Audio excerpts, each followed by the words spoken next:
Morning. Good morning if anybody's on.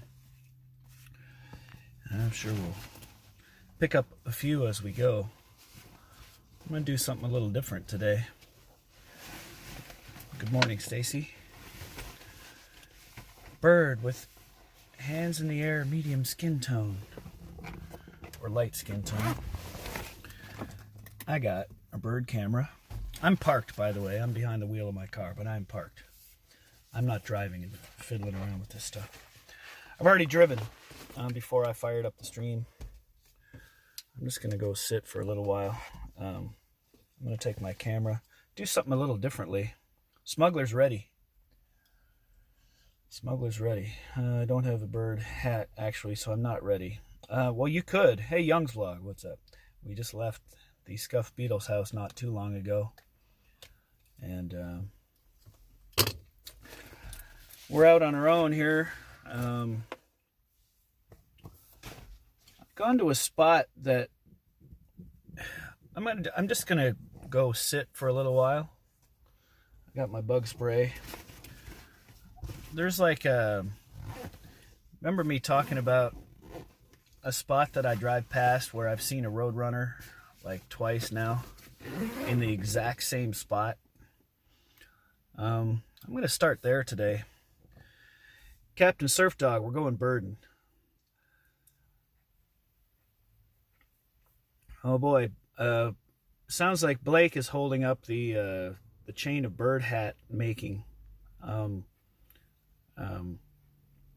So come on, Blake, let's get with the program. Your bird hat awaits. Go check out some green spots. That's right. We're gonna look for some areas where there might be good birds. Robert Davis, what's going on? Yeah, I don't know. You guys work out your bird hat situations. I got bug spray. I got water. I would love to step out of my car right now and see a roadrunner, because he's essentially in this gravel lot behind where my car is parked right now. I'm in Branson. It's a high traffic area, believe it or not. You'll hear lots of cars going by. But this is where we have laid a visual on a roadrunner on a couple different occasions, couple different days. We drove past here and said, there's a freaking roadrunner right there. Stop and grab the camera, and then he's gone. He darts into the long grass. So I think I'm gonna sit and wait for him. Not in the car because it's gonna get hot in here, but I'm gonna bird up and just go sit over here in the corner of this gravel lot and talk to you guys for a bit, and then we'll see what we can get. And the sun is shining this morning. Everything's pretty great.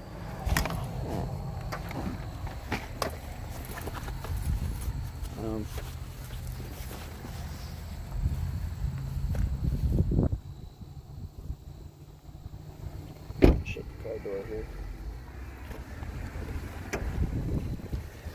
This is I'm gonna lock up. I'm not gonna show you too much here. I'm basically walking up the hill past where I've seen the roadrunner, so I'm gonna sit up kind of at the top of the hill and just wait for him. A little bit of shade up here, so I could be chased out of here. So let's keep an open mind to those things. Oh yeah, this is nice right here. Nice little shaded spot. I got to look down at the roadrunner spot. I'm gonna plunk it.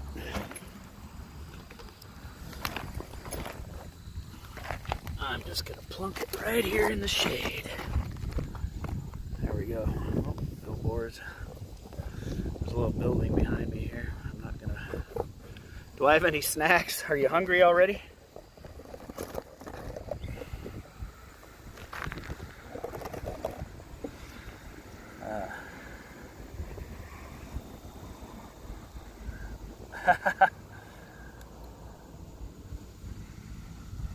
Raven, welcome. Keckler S. Yeah. See roadrunners every now and then where I live. Oh, that's awesome, Robert Davis. They're really great birds, and I've seen a few in my life, but never had the opportunity to photograph one. So I'm kind of doing this bird watch a little different, at least to start off. I'm just plopped down here in the top of a sloping gravel parking lot and little roadway where I've seen the roadrunner a couple times here, and so we're just gonna wait for him a little bit. It's a nice day. I'm in the shade, made in the shade, as they say. Demands another packing. All right, Captain Surf Dog, packing one up. Ever see Wile E. Coyote?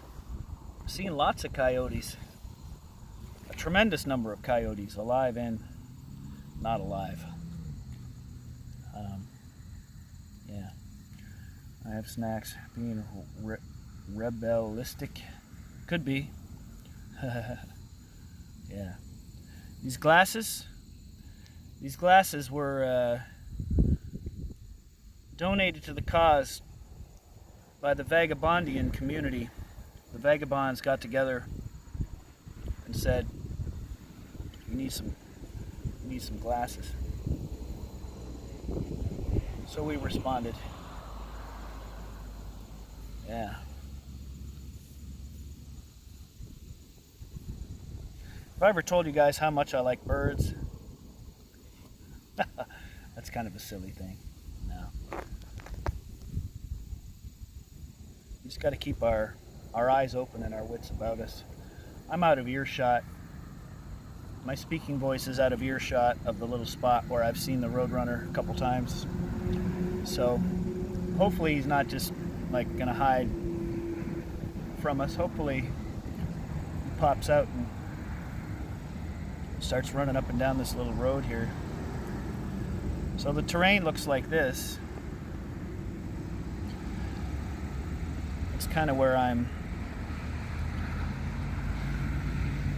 looking a little bit down the hill towards the road. There is what I'm looking for.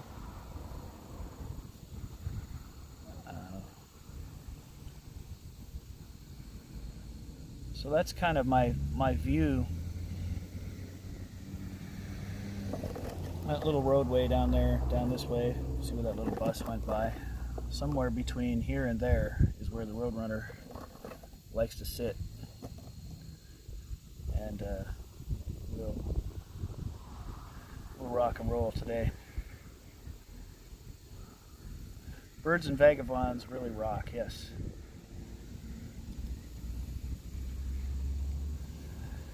Denny Allen. Birds are funny around my place. They know this is a safe place. Good. Sounds like you got a little sanctuary spot going on there.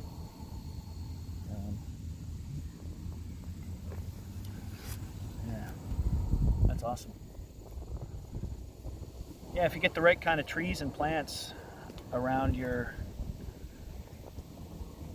properties, even if you live in an apartment, you can have a little hummingbird feeder or something on your little deck or porch or whatever.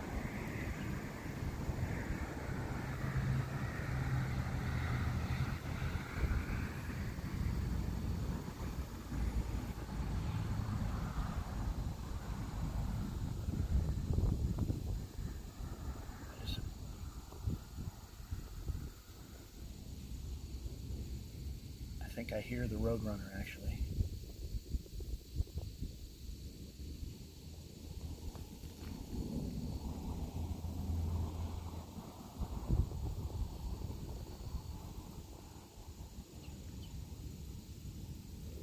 Maybe that's another bird. There's kind of a funny little squawking going on there. Renee Russo, welcome.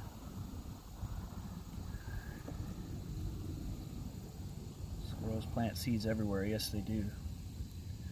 Yeah, I always try to plant something native, plant something. A lot of people in recent years, after they learned about the decline of the monarch butterfly over the last few decades, like in recent years, people have planted milkweed. They've planted big patches of milkweed to help the monarch butterflies on their migration, because habitat loss and pesticides and everything have killed off a lot of monarch butterflies. But they're a success story because they're coming back, and people planting milkweed is a big part of that. So, but it's the same thing for birds. If there's birds got to eat when they migrate, so keeping your hummingbird feeders stocked, keeping your seed feeders stocked up. It's a good thing to do. Keep everybody happy and fed. I hear these funny little chirps, and they seem to be in the grass down here ahead of me. I hope that's a roadrunner. I hope we get to see it.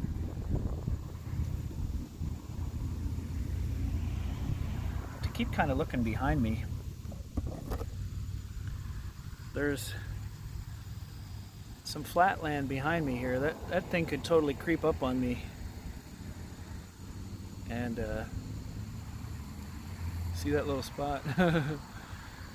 They like those flat little spots because they run around and eat the insects and the lizards and stuff that run around on these little flat areas. So the reason I came down here at 10 a.m.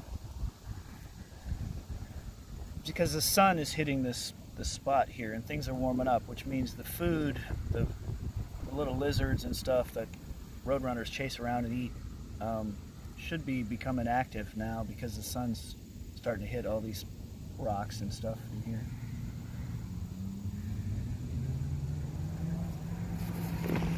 Yeah. Are you saying the roadrunner runs on the road? Yes.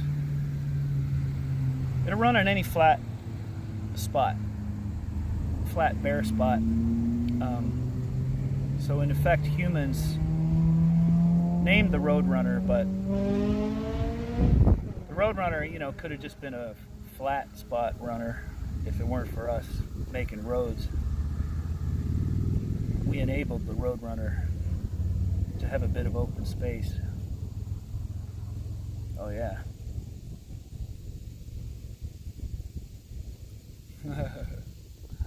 So I got a nice spot of shade here.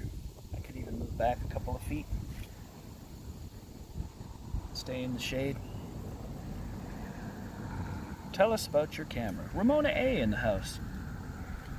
Morning, Ramona A. Well, for those of you who have not known or seen, I had managed to borrow a camera from one Martise Falcone, and it's a Nikon, and on the strap here it says Coolpix.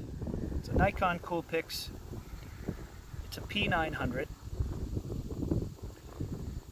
It's not, it's a perfect bird camera.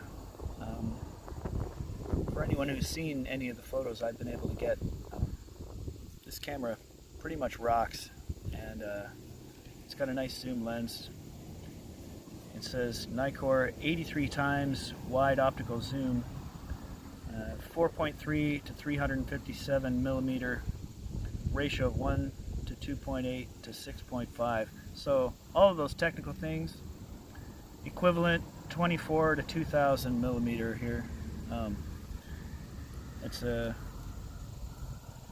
nerdy way of saying this camera can zoom in pretty good and take a clear picture. 50 to 100 yards you can still take picture of a bird's head, so it's pretty good. And if you're inside that, if you're 20 yards away, you don't even really have to zoom that far. You just get a nice crystal clear picture of the birds, so that's why I like it. And you know, there will be a time coming up, and I've said this a few times, there'll be a time coming up when I have to give this camera back. And I won't be sad, I will be grateful. I'll have to go get my own, and we're working towards that.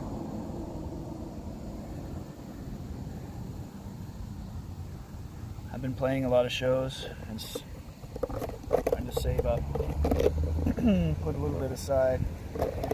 These cameras aren't horribly expensive either. Darn it.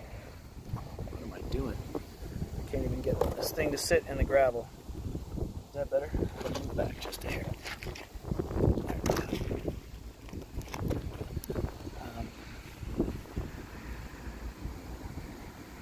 They're affordable cameras.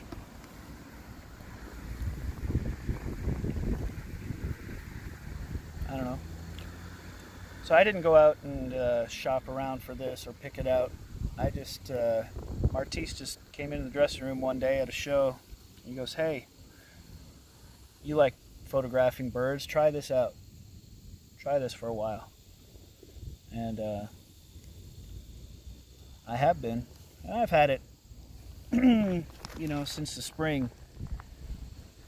Goldie Cobb, how are you? Yeah, I've had this camera since the spring. Just so Goldie, our first stop today is kind of a flattened out area. It looks a lot like this. It's kind of a gravel parking lot with a little roadway, and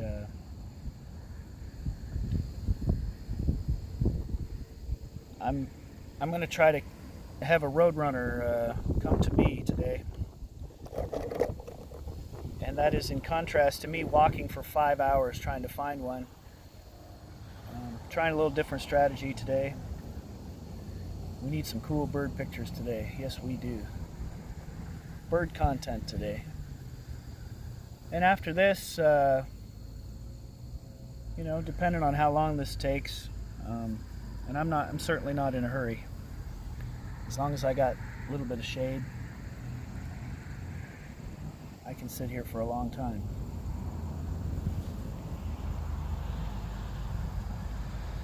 But we got some favorite spots that we could go to. We've got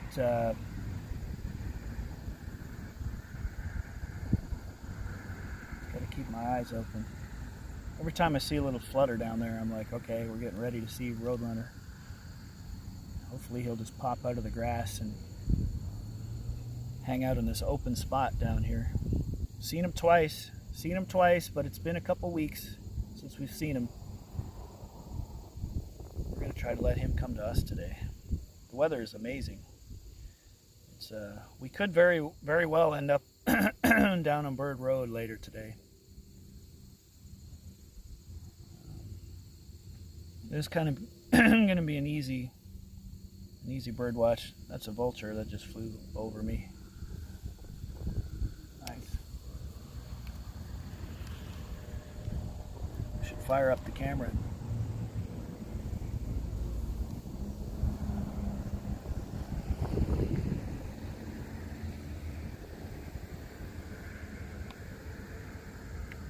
Take a couple practice shots, maybe.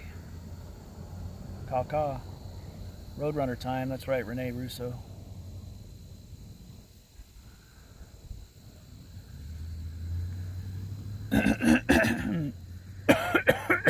Excuse me, man. A little phlegmy here. Call me Phlegmy Killmeister. I keep hacking up like that.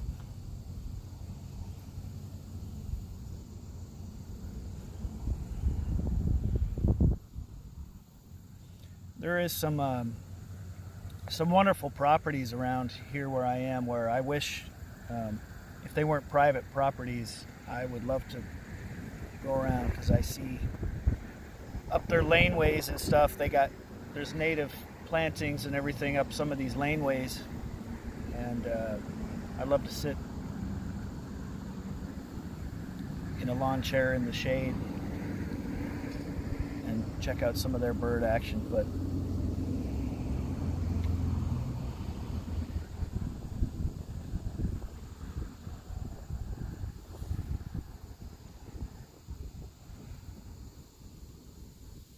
every once in a while I got to check over my shoulder because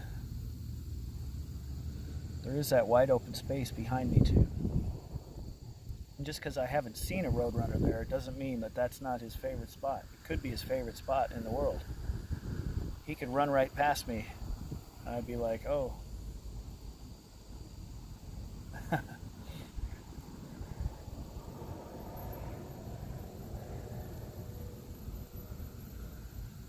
This is near a vantage point where I tried to stop and photograph an eagle a couple months ago. It was a low-flying eagle right around here, and I pulled off. I was driving, I pulled off and fired up the bird camera and tried to keep up with it, but it, you know, they can cover a lot of ground or a lot of air, so it didn't take very long and that thing was gone. That thing was out of there, but we gave it a try. I'd gotten a couple of blurry shots of the eagle that day, but nothing too good. So I fired up my Instagram this morning and saw that a friend of mine, he does tourism photography. So he gets hired to go to the Caribbean and photograph like tourist things that will attract tourists. And this week he was in Alaska and he's photographing otters and bald eagles. He's got like close-ups of bald eagles, and it's like, come to Alaska, you know. He's like promoting. He gets hired to promote tourism through his photography. He has drones and he has all this stuff that he sets up, and he'll take drone photographs of like these blue water coves in these Caribbean islands or whatever. His photography is pretty unbelievable, and so he had a bunch of Alaska stuff on his Instagram today. He's like, oh, I'm in Alaska photographing bald eagles, and I'm like, all right, dude.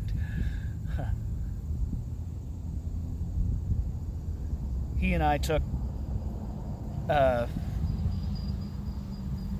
probably one of the most memorable road trips of our entire lives when we were younger. We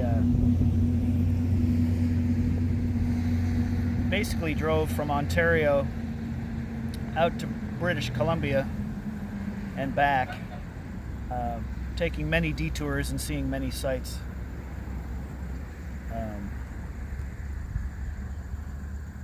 But we drove from basically Toronto to Calgary without stopping. I know it seems weird, but we drove 44 hours before we actually got a place to sleep, and that was pretty epic. 44 hours from Toronto to Calgary, and the only way to make that in 44 hours is to go down and go across the top of the United States and then go up. If we were to just go the Ontario route, we'd have been at least 24 hours just getting out of Ontario, probably. That was an epic road trip, and it's great to see my buddy continuing on with his love of travel, and he makes a living at it. I guess to a certain extent I do too, but I travel for a different reason.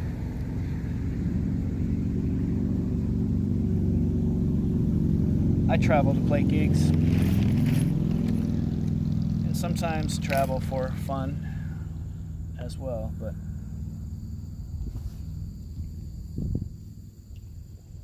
I think I can back up a little bit. Hello, yeah. It's a smuggler. Put the camera down. I'm going to scoot a little bit back into the shade.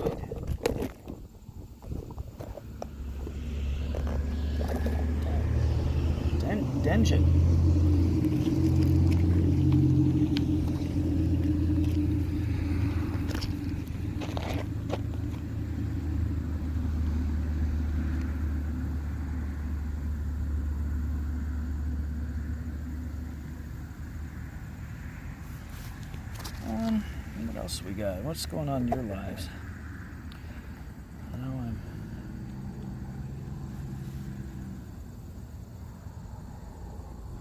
we've got a few people on. Oh, we got a few people on. So, some of you know me. Some of you maybe are just tuning in to figure out what's going on with this guy. But my handle is Lefty Beatle, and I play shows for a living in Beatles tribute bands, and frees up a little bit of daylight hours since most of those shows happen at night. And so fairly recently I resumed a hobby that I've always enjoyed and never got to do enough of, and that's bird watching. And I was loaned the gift of a great camera and encouraged to go forth into the wilderness and take photos of birds. So I've taken that seriously. It's relaxing to me. It's fun. And along the way, I decided to become a live streamer. So incorporating the hobbies and the profession and interest level into actual live streaming, it's just sort of melted together. It seems to be all one now. And that's cool. And the community that I've been introduced to, hi Katie G, the community that I've been introduced to, aka yourselves, it's an offshoot of the Young's Vlog community, which I found through Young's Vlog because I perform in the shows with Young, and I became interested in the approach to the streaming. I wondered in the beginning, like, how does a guy talk to a phone that much, and what could you possibly talk about for long periods of time? But I don't know. I seem to be able to talk for long periods of time, and I never run out of things to say or subjects to cover. And you guys throw some questions in and some interest. That was a bug. Okay, that was a harmless bug. It looked weird though. I was like, what was that? It was just a little, what would you call it? Not an October bug. It wasn't big enough to be an assassin bug, but it was kind of shaped like that. Kind of that shield shape. Sharp looking beetle things. That's alright.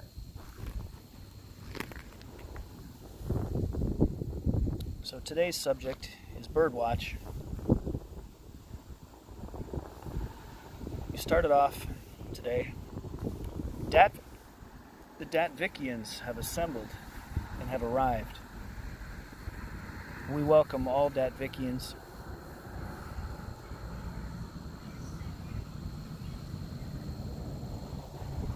So I'm sitting here in a space that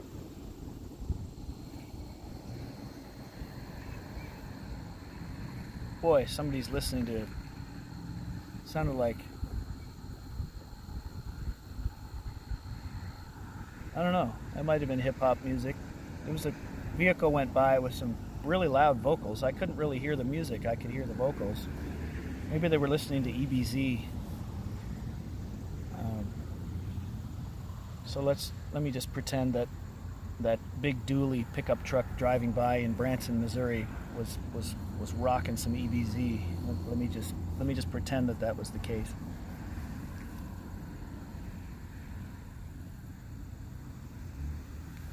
So I keep checking over my shoulder because I've got a wide open little spot behind me.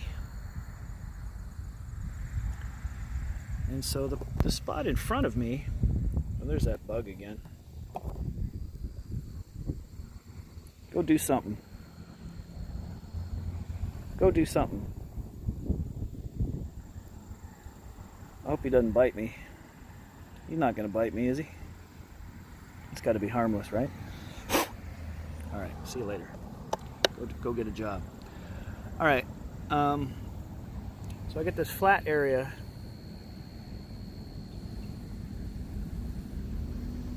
This flat area, and this is down to facing this way because this is the area just off to the left of the part of the screen there. That's the area where I've been seeing the Roadrunner.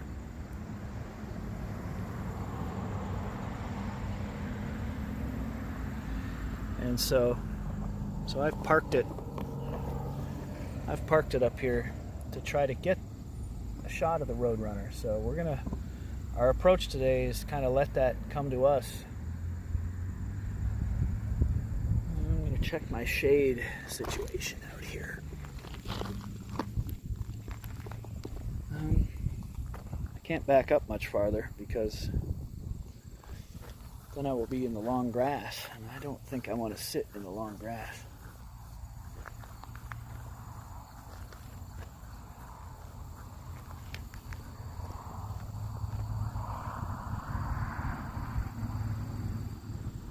And I don't want to get impatient, so this is an exercise in patience. If you're going to photograph birds, you can't really be a restless dweeb about it. You got to be patient. You got to sit. I'm trying to stay kind of in the shade. I'm going to go just over here. There we go. I can still see my roadway. Oh yeah. There we go. I can still see my little roadway there. And so we can still see where the Roadrunner's going to be. And if we sit here, we're going to be patient together. A little building over my shoulder here, that's alright. Showing stream of consciousness. Greasy Strangler. What's up? The other thing you can't be too worried about when you're out in nature and photographing birds is the bugs. You're going to have bugs around you, and if you're freaked out by bugs, you could always just do your bird watches from your car, from your front porch. And there's certainly nothing wrong with that. But if you're going to get out, maybe you should spray your socks and shoes with off. And which on that one kind of infamous 5-hour bird watch, I had not used any bug spray, and I paid for it I got into Chiggerville and they ate my lunch. I still got scars from that. That wasn't too long ago. I had about at least 50 bites on each foot and ankle. It was pretty nasty. All right. Do you know what Roadrunners eat? Yes, I do.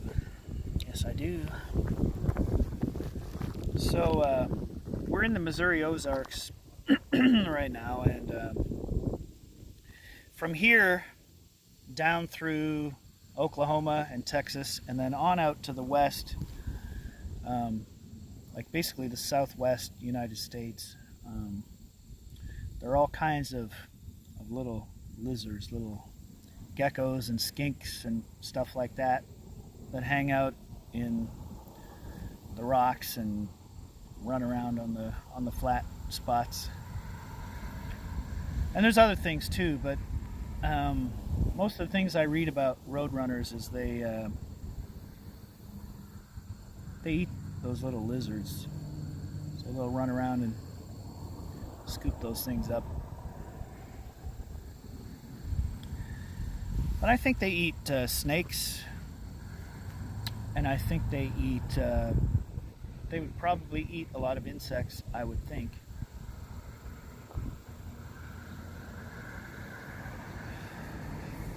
I don't think they eat seeds or fruit. I think they're mainly a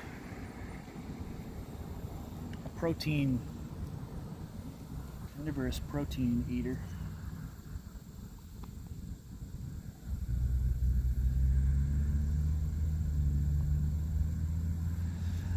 I'm looking around. Keep checking our spot, but I have to also look around because we've been here long enough. Been here long enough to see other birds. I'm sure there's lots around here.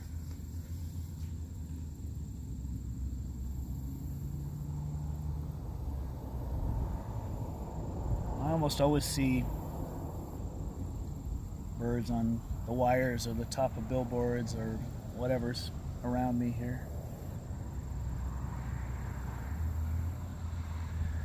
This gives me a nice vantage point.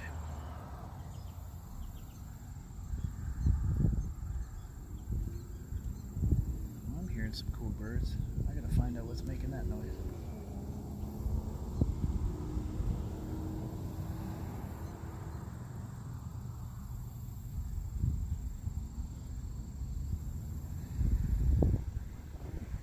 You guys having fun though? I mean, I don't. KDG, never forget that the great, the lost war with the chiggers. The chiggers won that day. Danny Allen, you're most certainly right. Mosquitoes and ticks are best avoided. Birds keep the bug population down. I would have to think so. Birds and bats and dragonflies and reptiles, all those things keep the bug population down.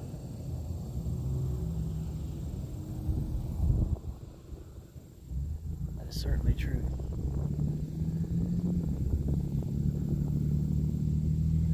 So if you live in a place where you got a lot of mosquitoes, you should research building a birdhouse to specific dimensions. And you can research that and attract very specific birds, such as a purple martin or barn swallows or some of those other birds. And that's all they do all day is eat mosquitoes and flying insects. They just swoop around and all day. Or build a bat box or buy a bat box and figure out, research how and where to mount it, what side of the building to put it on, etc. Because they will only nest on a certain side of the building. Probably the bats are on the west or south side of a building if you're in the northern hemisphere.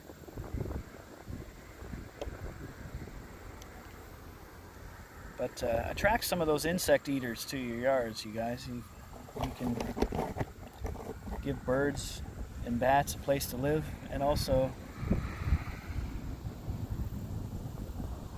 maybe they'll set up shop and keep the mosquitoes down in your area. I'm probably sitting in this gravel spot.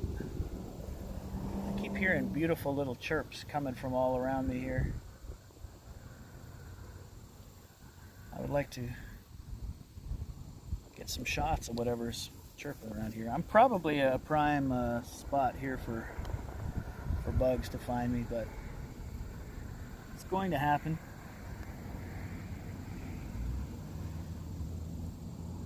I just saw some kind of woodpecker off in the distance, but it's across the road. I'm not going to bother with it right now. I'm going to let it be. Let it be.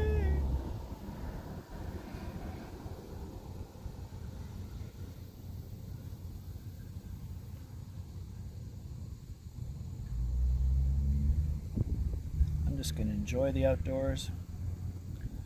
Katie G loves how the bird table turned out. Well, so do I. I felt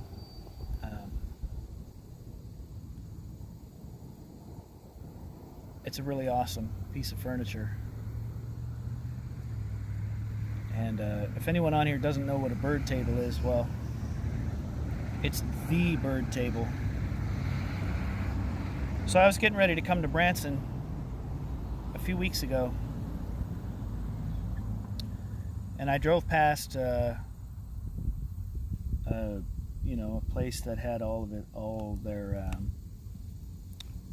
trash put out on the curb, and there was a bunch of containers and boxes and whatever, and there was this table sitting there, and I drove about a block past it, and your mind thinks like, man, that looked like a pretty good table, and then you think, nah, I'll just keep going.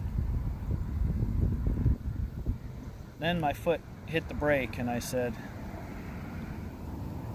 I got to at least check that out, because I don't have much in the way of furniture when I'm in Branson here in my little my part of the house. Doesn't have much. Doesn't even have like an extra chair or anything up there. So I thought all these things in a matter of 2 seconds, and I stopped and I turned around actually, and then I pulled into the driveway of the place and snagged this little table. It's just like a little small office table,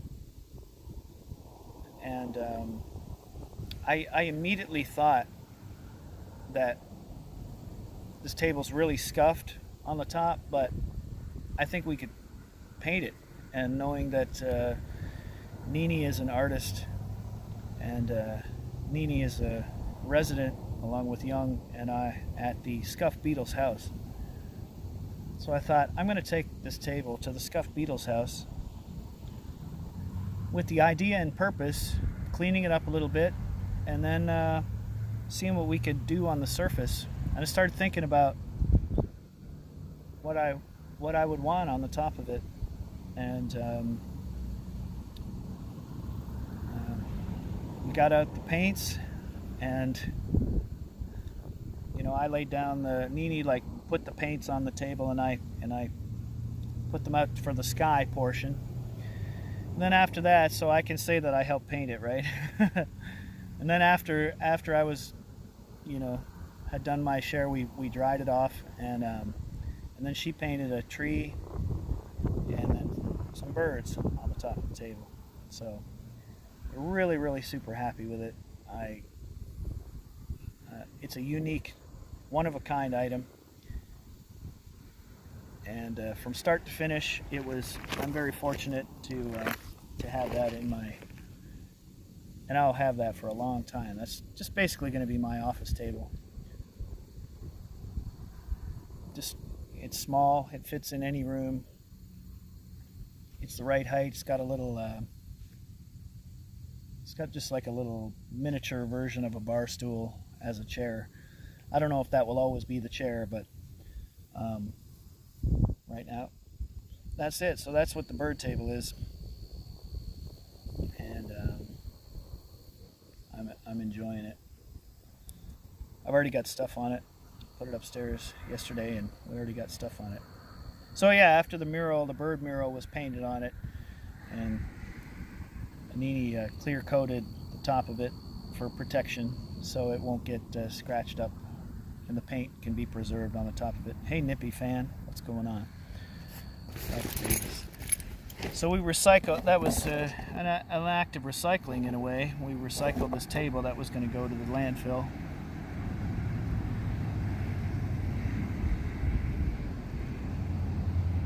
So now I have an office table with a bird mural on top of it. It's pretty wonderful. Keep looking down in our spot. I have to just lean a little bit around the corner of this long grass. But maybe that's better because I'm actually more hidden now here. If we're going to see this Roadrunner today, Nippy, that's what we're doing. We're starting off in the Roadrunner place. Trying to let it come to us today, and it's been less than an hour, so any sightings or noises.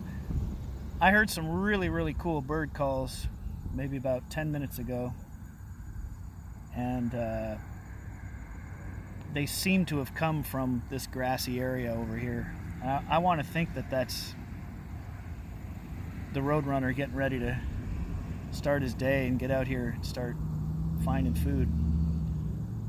So I'm holding out hope that that's what it is.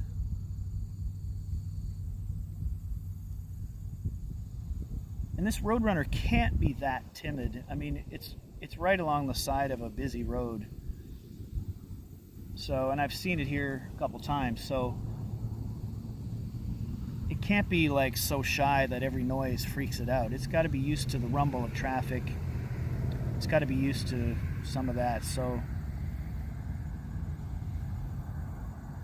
I'm sitting about 50 yards from, maybe not quite 50 yards from where we see the thing. And I keep looking. And I look behind me, and I look over my other shoulder. And heard several things. Is Lauren in here? Hi, Lauren. Welcome. Yeah.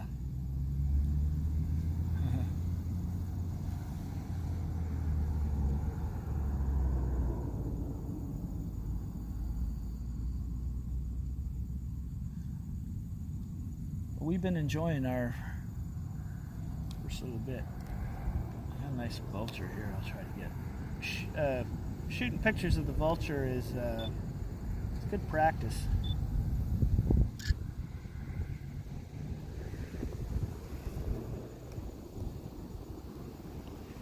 Anytime you can photograph a bird in flight, it's good practice. Of course, you're not going to see anything. Just a vulture in flight.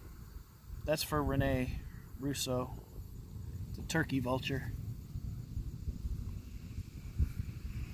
All vulture photographs are dedicated to Rene Russo from this point forward.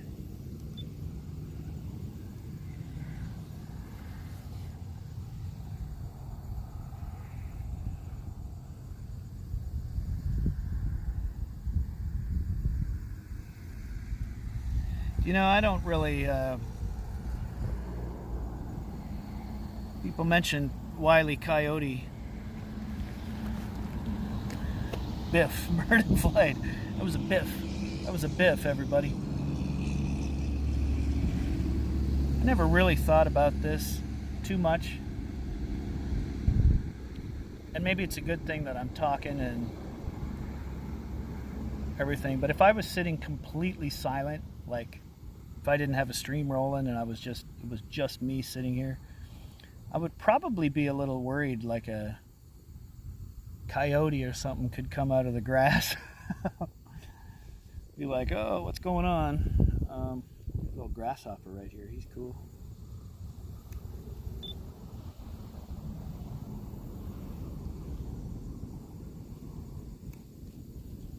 Oh, where's he going? Oh, he's in the shade. A little grasshopper, little tiny guy.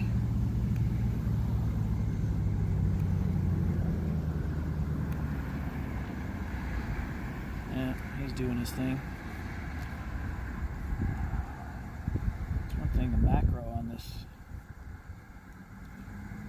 camera.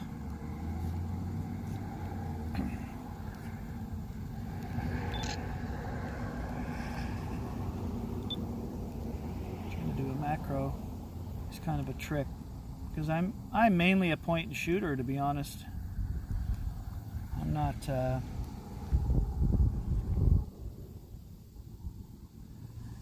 so I was on a bird watch silent. Let's wait for the coyotes. Let's just keep it really quiet back in here. See what animals walk up on us.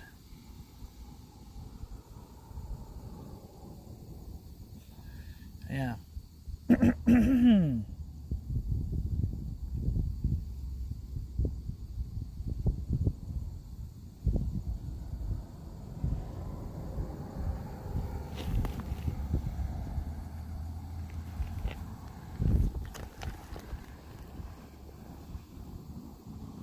Robert Davis saw a vulture eating a dead skunk. That's pretty cool. We had the live skunk, the scuffed beetle's house skunk. It's one of the many pets and wildlife things we have around there. It's not really our pet, but it's fun to think about. What was that? Some kind of bug.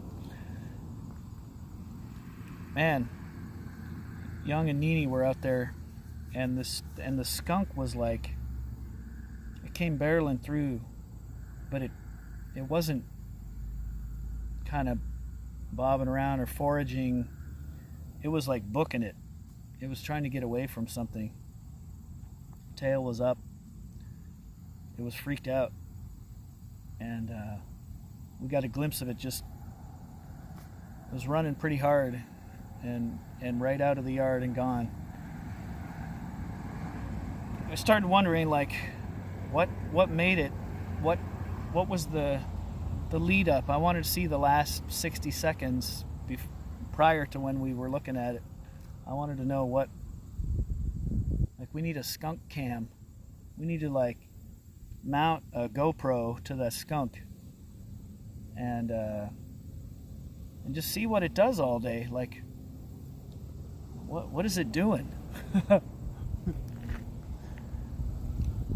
it's amazing that it's right in that area anyway, because there's a lot of houses in the area, and there's a lot of things going on, a lot of people around, and that skunk just hangs out in there.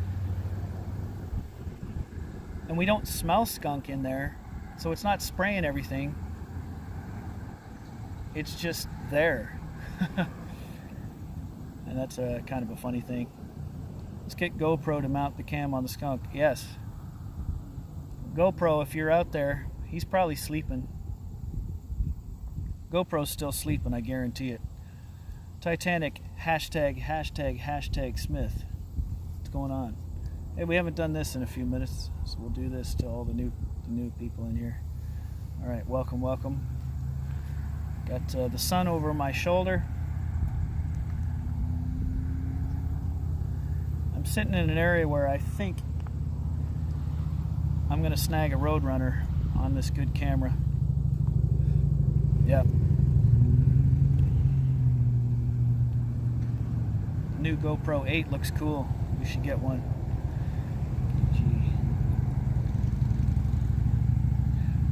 GoPro ain't going anywhere near a skunk. That could be truer words were rarely spoken. I don't think our friend GoPro's gonna want to tag a skunk and put a camera on it just for our amusement. I mean, he might be able to be talked into it.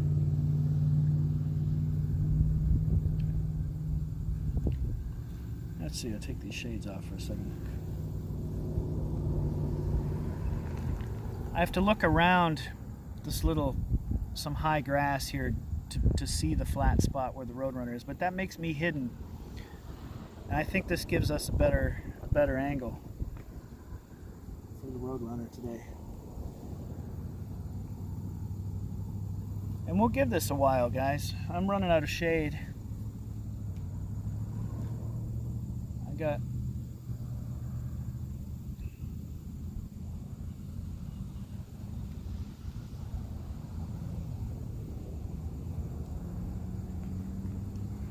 I'm running out of shade in my particular spot here. All right. Skunks did holes in my yard getting worms. I believe that. They dig holes. Dig and dug. They dig and dug holes.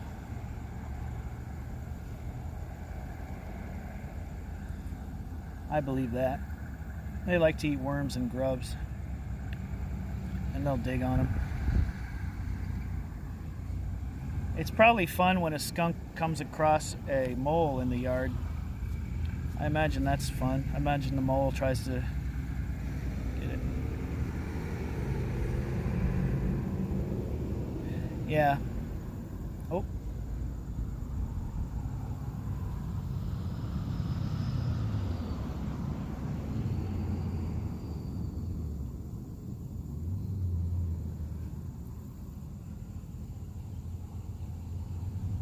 Well, someone just stopped and checked out my car.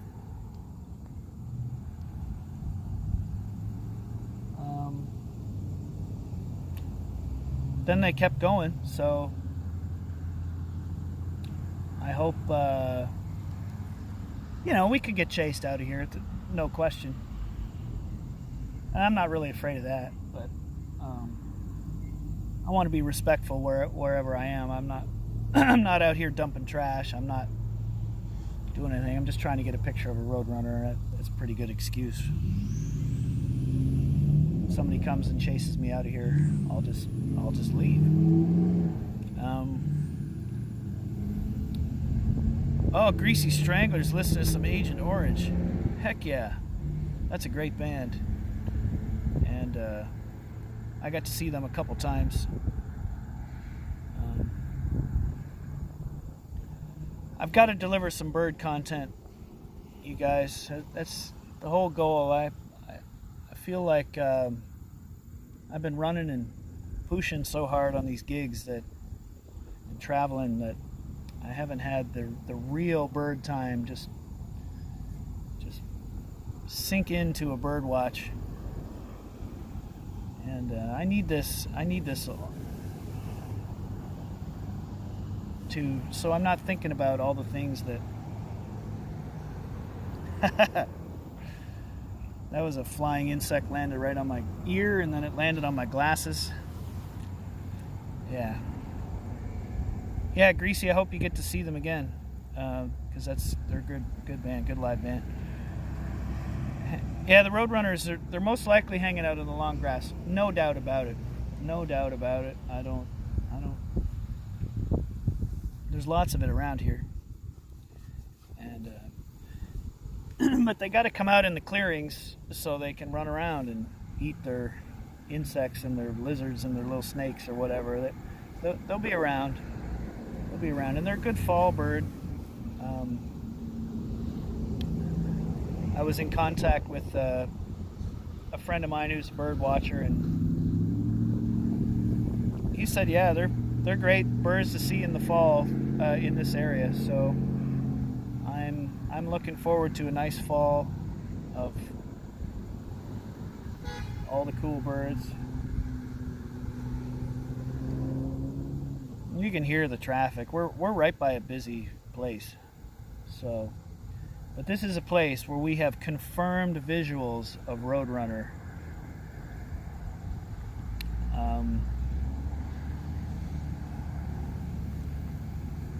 We've confirmed visuals of Roadrunner on prior days here. So I drive by this spot quite a lot, just in my activities around town here, and I have seen the Roadrunner sitting in the little patch that I'm facing here, and he's not going to be too far from his nest, right? He's got territory, so he's gonna kind of be around there. He probably nests right there too.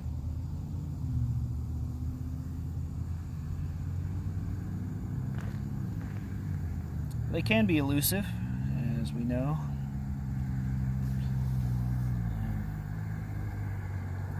I'm calling one to come see you right now. Well, thanks a lot. I appreciate that. He had 5 minutes and he's got to get ready for the camera. All right. So the Roadrunner's been notified. Smuggler he's working his channels through the underground bird network. The underground bird network. Scuff Beatle's house is watching. Hey, that's right. Hey, all right. Got a whole house watching me, you guys. That's pretty special when you get a house watching you.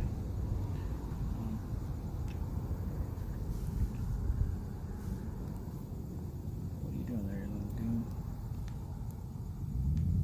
Oh! I had a grasshopper in my hand there, but he jumped away. I'm sure Roadrunners eat grasshoppers. I haven't looked officially, but I'm sure they do, because they're part of this whole ecosystem in these little flat spots. also known as gladed areas. These flat spots in these little clearings could be called gladed areas, and that is their habit.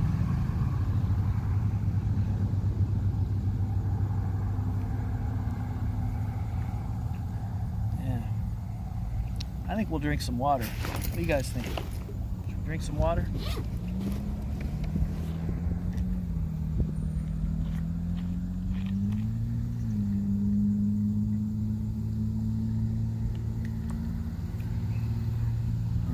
You guys want to know what I'm looking at?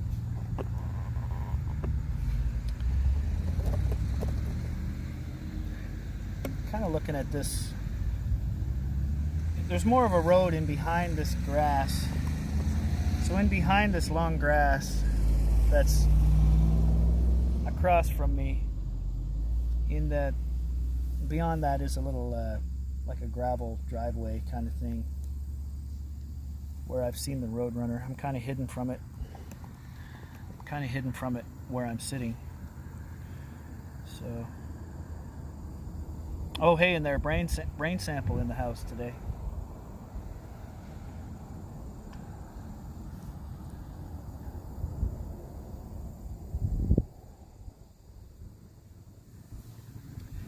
So I'm basically out of shade now. So the first phase where we sit in the shade and watch this specific area, we're gonna have to move into phase 2, which is drink some water, and I don't mind being in the sun for a little while, but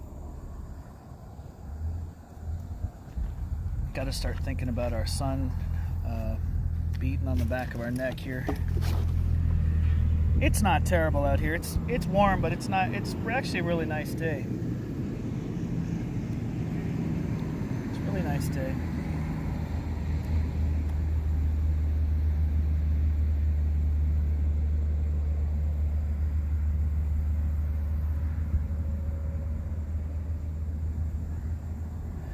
There's not a lot of actual bird activity around this spot. We heard some cackling birds earlier, real goofy noises. I was thinking, since the Roadrunner's related to a cuckoo, I thought maybe some of those weird, cackly, funny sounding bird noises were probably the Roadrunner, and they still could have been, but we haven't heard or seen much other things. Wouldn't traffic scare them? Well, you'd think so. But in the spot I'm sitting, the spot where I am, I've seen Roadrunners here. I just hadn't had a chance to stop and get a photo. But yeah, they should be scared of traffic. But I think they're probably used to it. This is a busy road, and the Roadrunner that we've seen up here, he obviously lives around here. He can't be too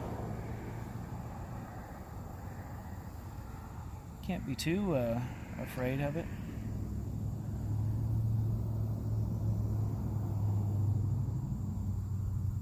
So there's someone can look this up. It'll probably be PB, who's probably been in here the whole time, but he'll come up with fact. I can't pronounce or think of the Latin name for the Roadrunner, but if you look up the Latin name for the Roadrunner, it actually translates to ground cuckoo. They're related to cuckoo birds, and they live on the ground or close to the ground. So the Latin name for them is the ground cuckoo. So we're out here trying to find a ground cuckoo, you guys.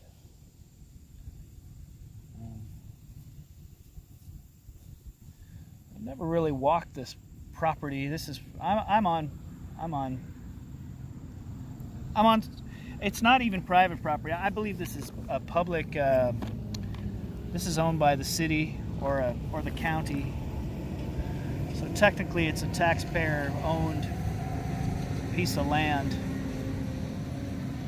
How do I know that? I know that from some signage. But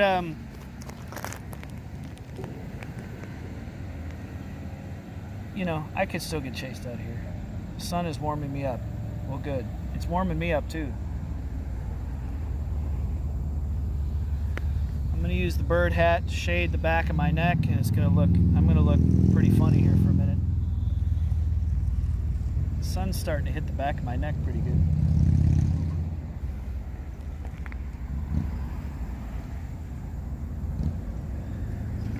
I don't want to get impatient and start walking around. You know, the Roadrunner's never gonna come out if we start walking around. He's gonna hear our footsteps and hear us walking around. Smuggler, 46 degrees here. Wow.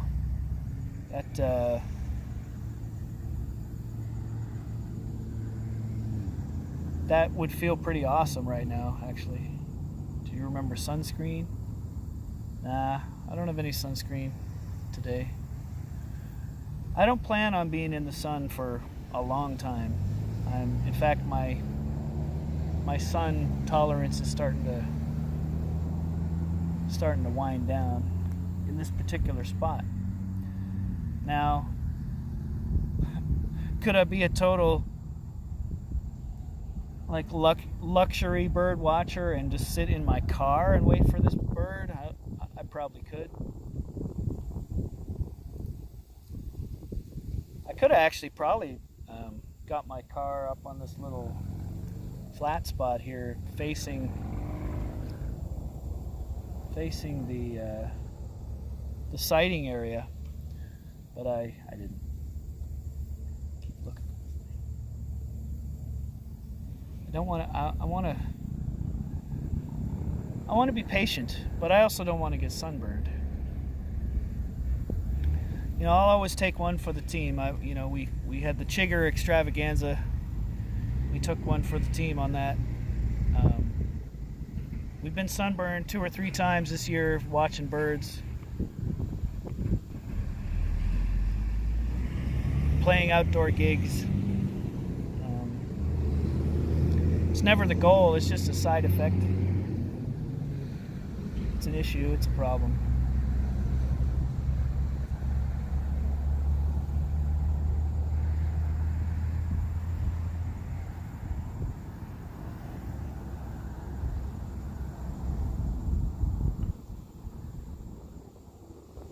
I'm certainly not going to go sit.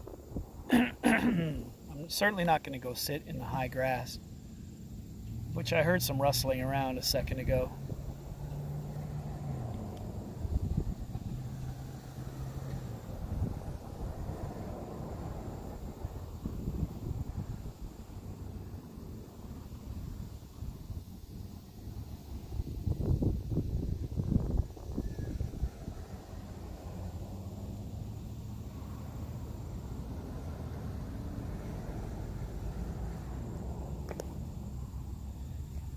I heard that sound again. It's like a...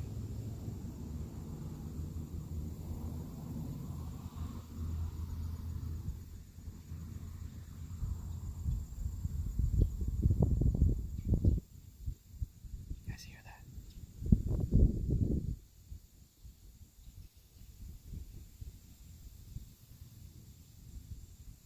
That's gotta be it.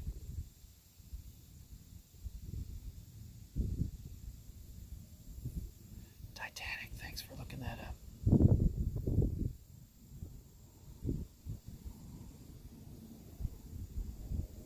You guys think of a name for the Roadrunner?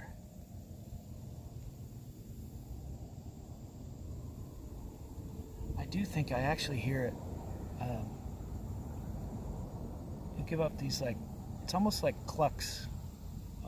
Not like chicken clucks, but almost. Like, like that. And I've heard that a few times this morning. And it sounds like it's in the grass around me. Not too close, like 20, 30 yards away.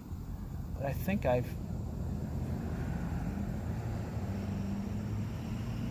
think there's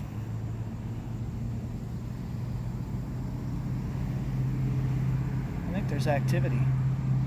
just need to be patient. I have an umbrella in my car. I could get an umbrella back here probably.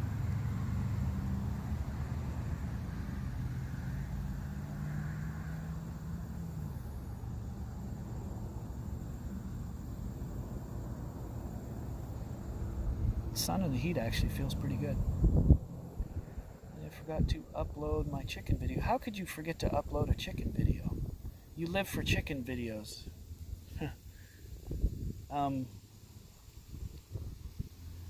No, that'd be great content. Content for the masses. That's what it's all about. If you got time today, upload a chicken video. It'd be fun. The people would want to see it.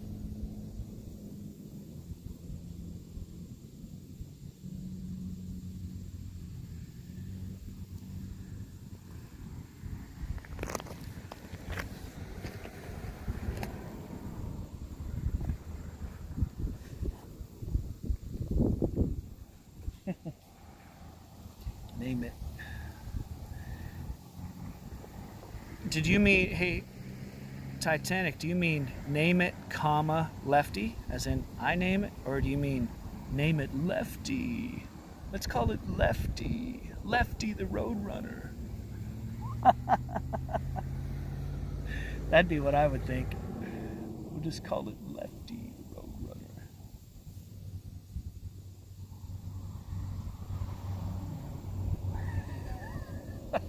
That's silly as heck. Comma. Name it, comma, Lefty. Okay. We'll come up with a name. Might still be Lefty.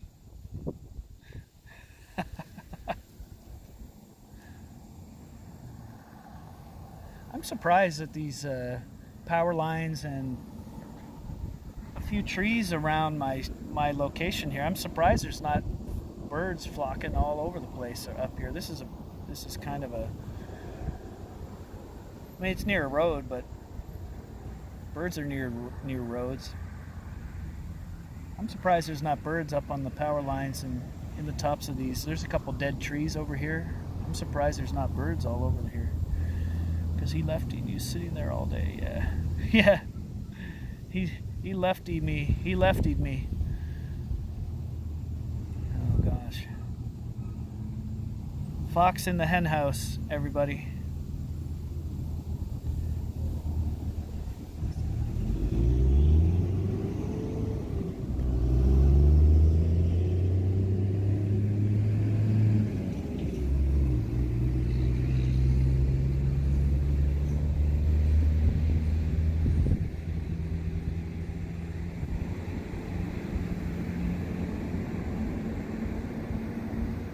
Yeah. Chickens.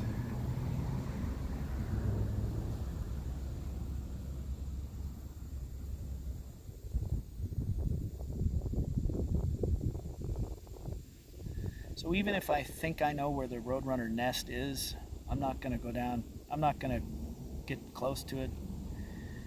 I have a theory on where it is in this particular spot.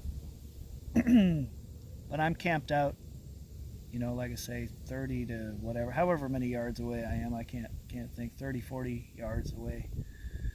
I'm not interested in messing with the nest, obviously. But it's going to be, in reading about how they nest,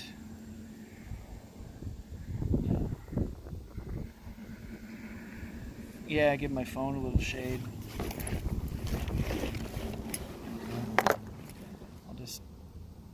Got my backpack right up against the phone here now. There we go. I can stand my backpack up and it shades my phone. Thanks for that advice. Definitely don't want the phone to overheat. Where are we at here? Oh yeah. A few people on. We got battery life. We're not overheated yet. We're not out of the game yet.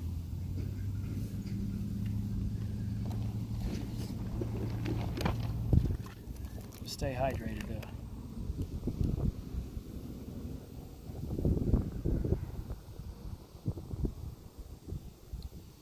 There's a couple wasps flying around my area. They're the little black ones. I don't think they're too dangerous.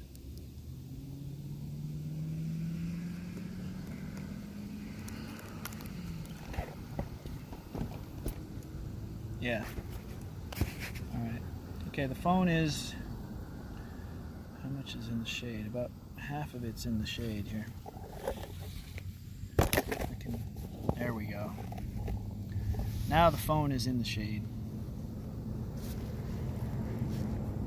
There we go. Definitely don't want it to overheat.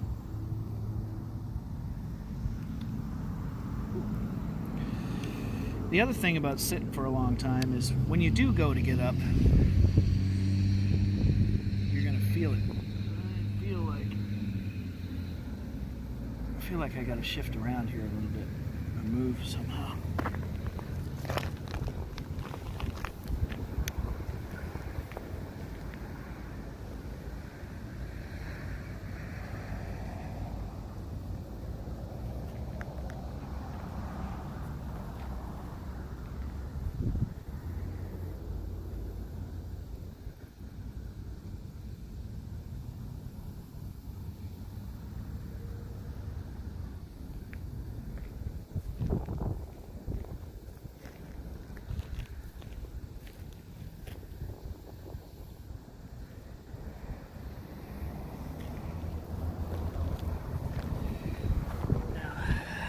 I didn't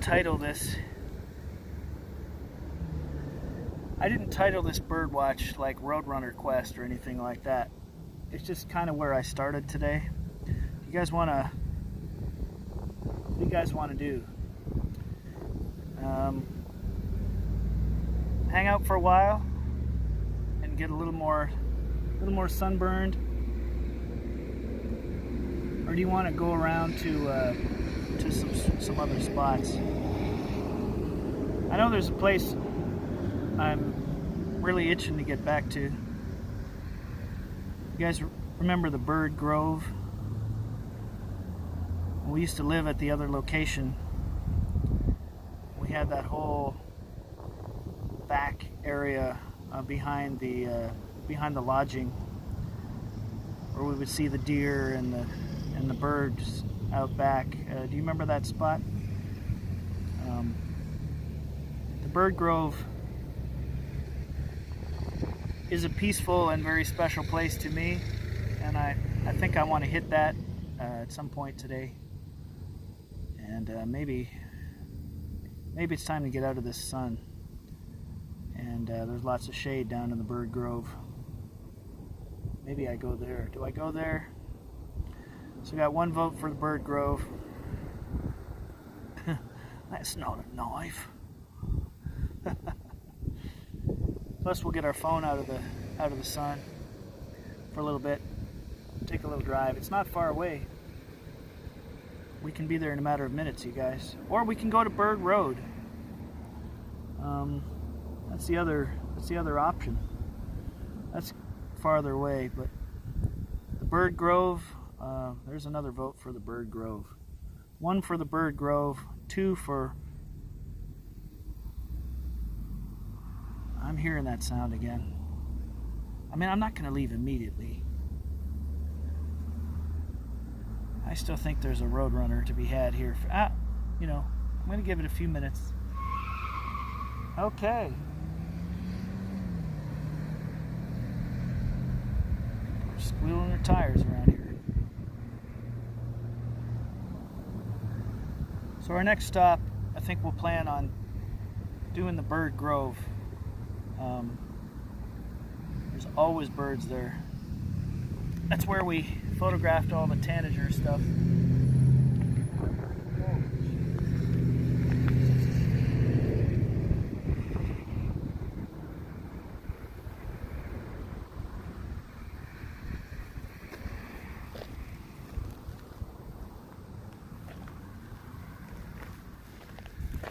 I definitely don't want to get impatient. Water. It's a smuggler. Thanks, smuggler.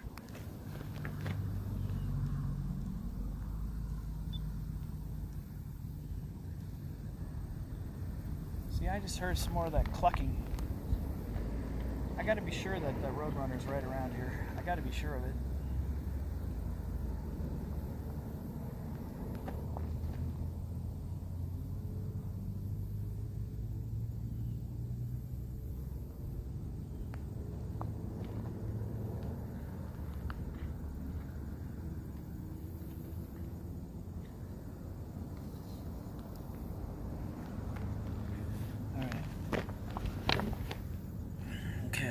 Some water. Walk a little bit. Put the camera on here. I'm going to turn the camera on.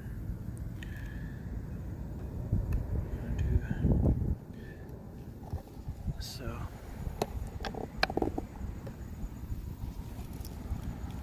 keys.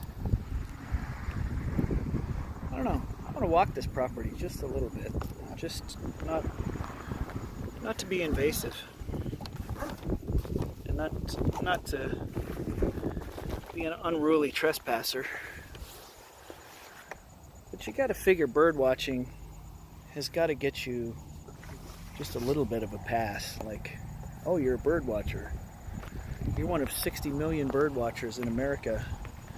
You just go ahead.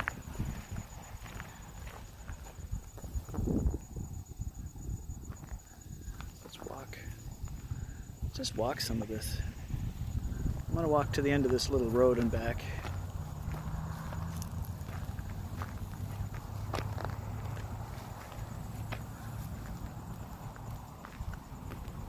And I'm going to keep this thing quite handy because we can come up on it.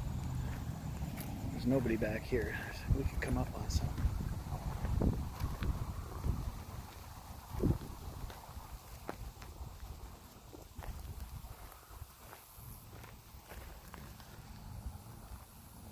This is amazing back here.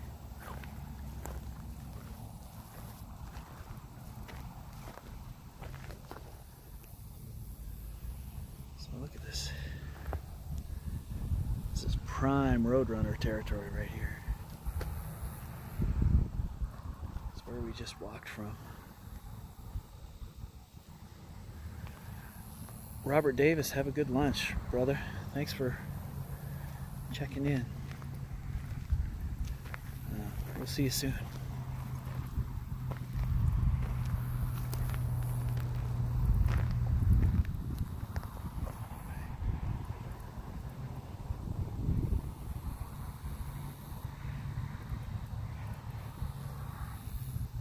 It's an amazing little spot, actually.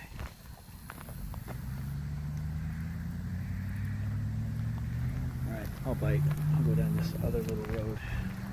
I'll go down the actual path where I've seen the roadrunner, or we'll come in at it from the other way.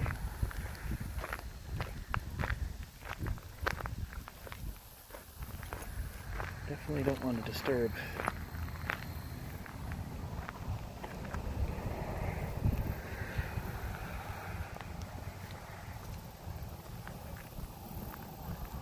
Okay, this is a little road where we've seen the roadrunner, you guys.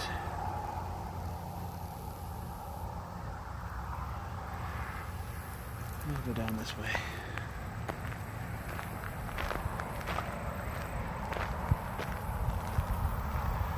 I'm sure if there is any bird.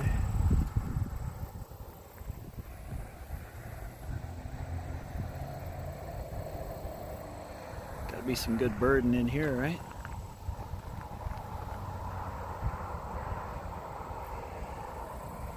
Probably some deer fam in there.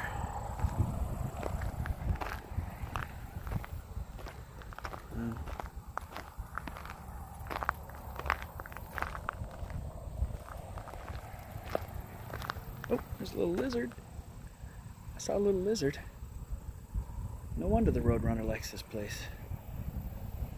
There's a little lizard down there. Lizard.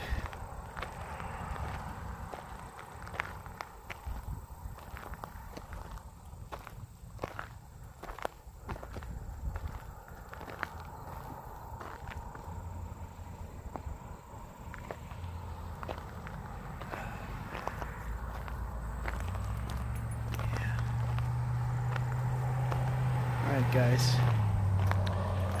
I think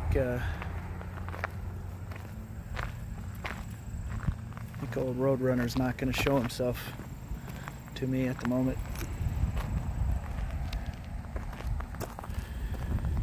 Here's where we were sitting, on the top of that little hill right there. That's where we were, where we had set up shop for a good hour.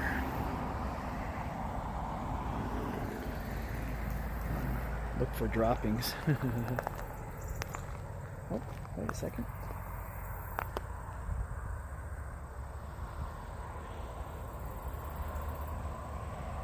Might have some little birds over here somewhere. I heard little chirpings.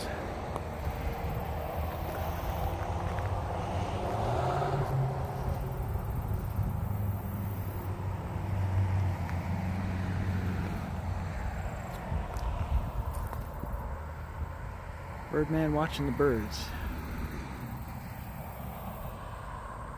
Okay, so this is prime habitat. Okay, see this cedar tree right here next to the grass, next to the food buffet of small insects and lizards. Okay, then you got your grassland, then you got your cedar tree.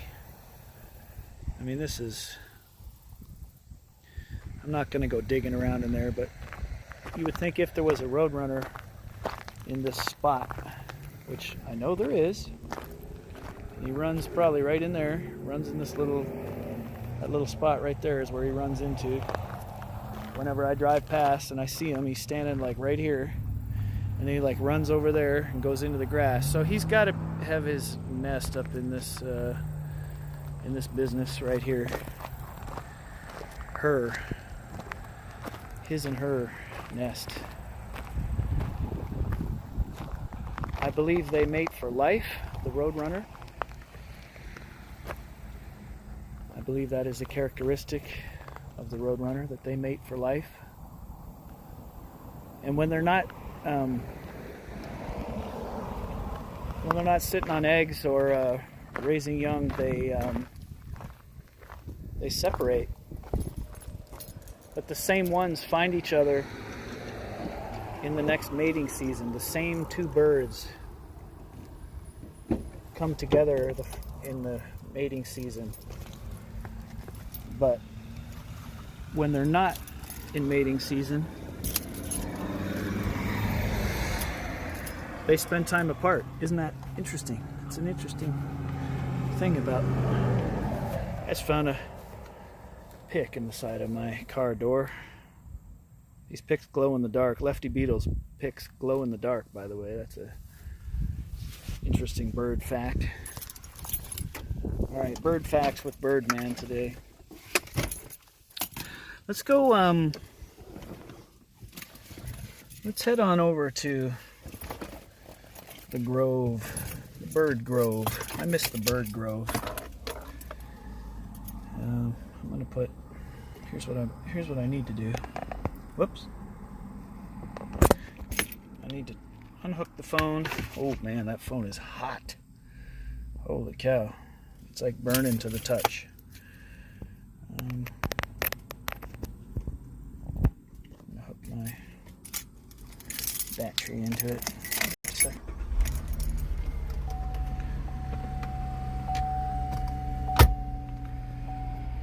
I'm sure.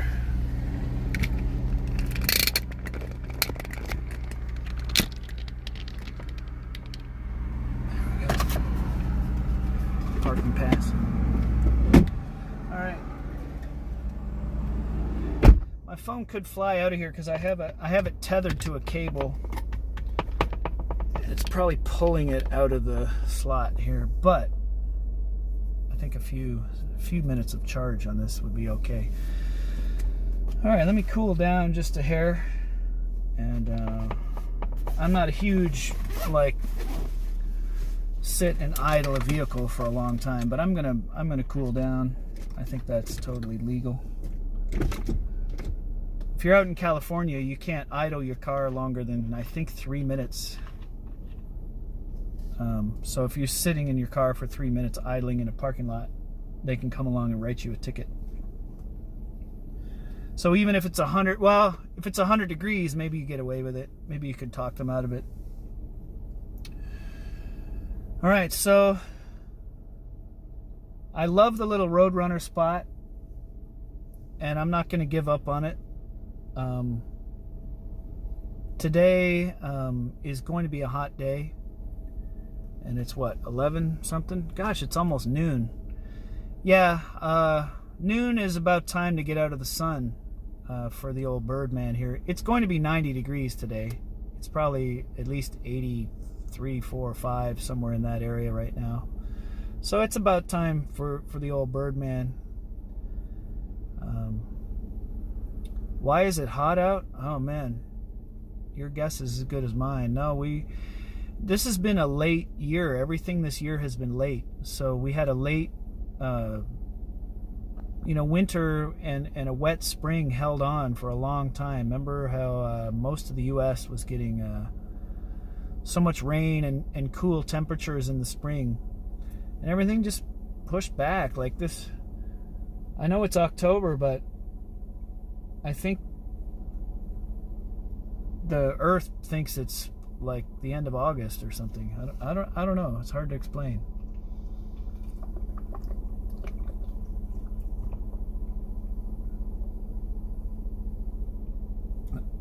I'd love to look in my rearview mirror and see the damn Roadrunner like run across. He's like, I got you. Like, I outlasted you, lefty. That'd be funny. We will see the Roadrunner again. Things you need to photograph a Roadrunner: time, patience, a lot of time and patience. So yeah, summer temp Halloween, that's really scary. Lefty the Roadrunner, he left me, so I think we are going to call him Lefty the Roadrunner. Yeah, I think that's what he's got to be, because he leaves me. He or she leaves me. So where I come from, we did many Halloweens in the snow. It was already snowing by Halloween where I come from, and as you saw, a smuggler out there in western on the west coast, it's only 46 degrees this morning where he is. Of course, it's still early there, but I'm sure he's seen some snow on Halloween as well. But it looks like we're gonna have a 90-degree frickin' Halloween. I mean, we can't say that right now. It's still weeks away, but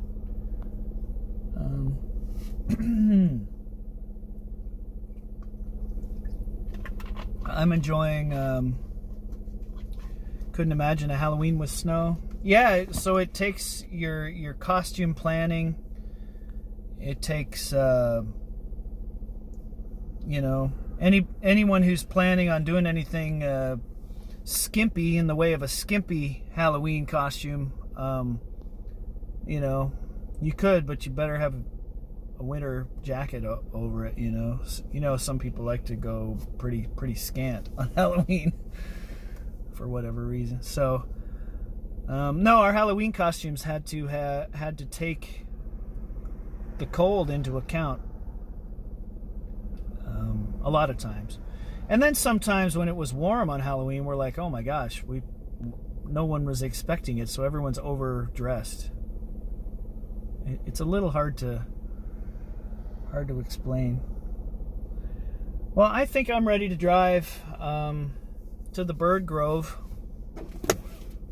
and sit. I can sit in the shade there. I know that place well.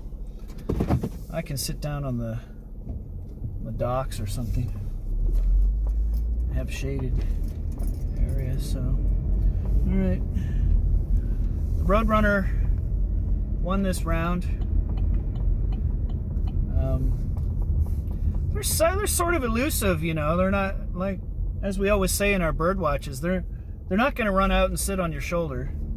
They're not parrots. They're not going to sit in the tree and yak at you like a blue jay, or they're They're elusive little things, and they're not even that little, but they're elusive. Actually, I'm going to go up a little ways here, turn around. I'm going to go to a little overlook and see what we got here.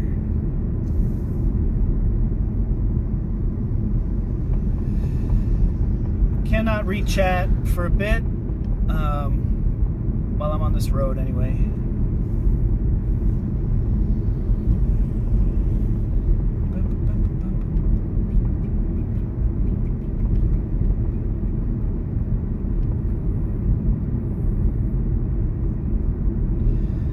Yeah, I'll go down this road a little bit.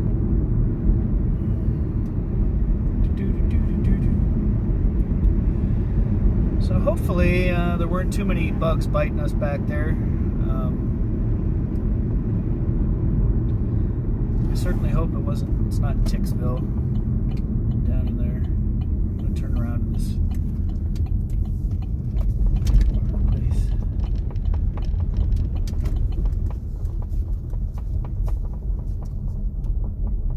I don't need anything here, but kind of cool little roadside stop. Oh, you can buy a pumpkin here. I should buy a pumpkin. Maybe we'll do that later. Maybe we'll buy a pumpkin later. Have it at the house. Do a pumpkin decorating stream.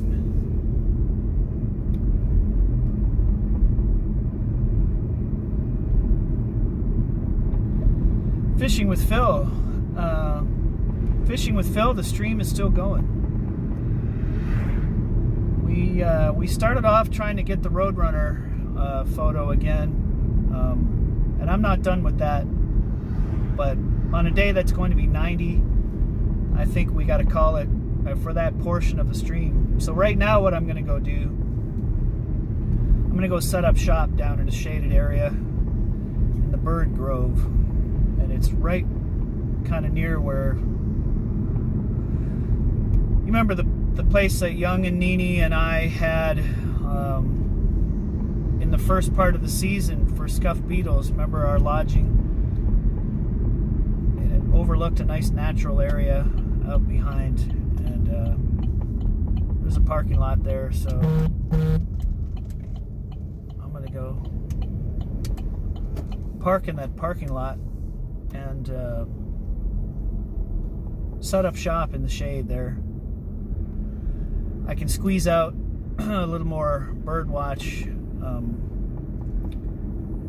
in a shaded area, because that sun is letting us know that it means business today, and it's also noon,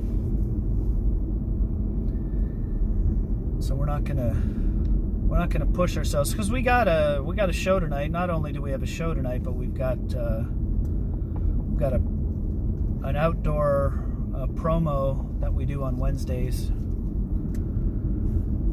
and that's like a mini show. We play a couple songs, and we got to get our Scuffed Beatle on at that time. So, but for now, hey, get on your own side of the road there, pal.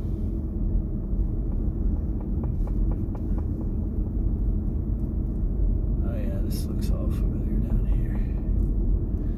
I missed this spot. Felt a little crawling on the back of my ear. I hope that wasn't like a tick or something, man. I'm gonna be pissed off.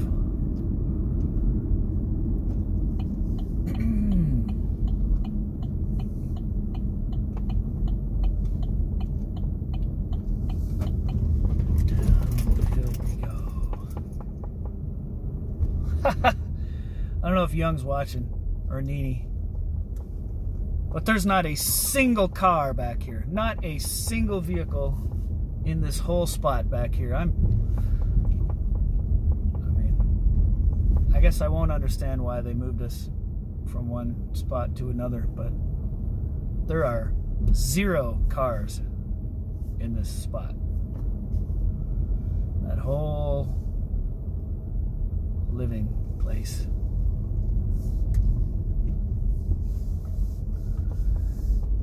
as I know from the Grove, and I'm going to park in the shade right here. Oh man, I miss this place.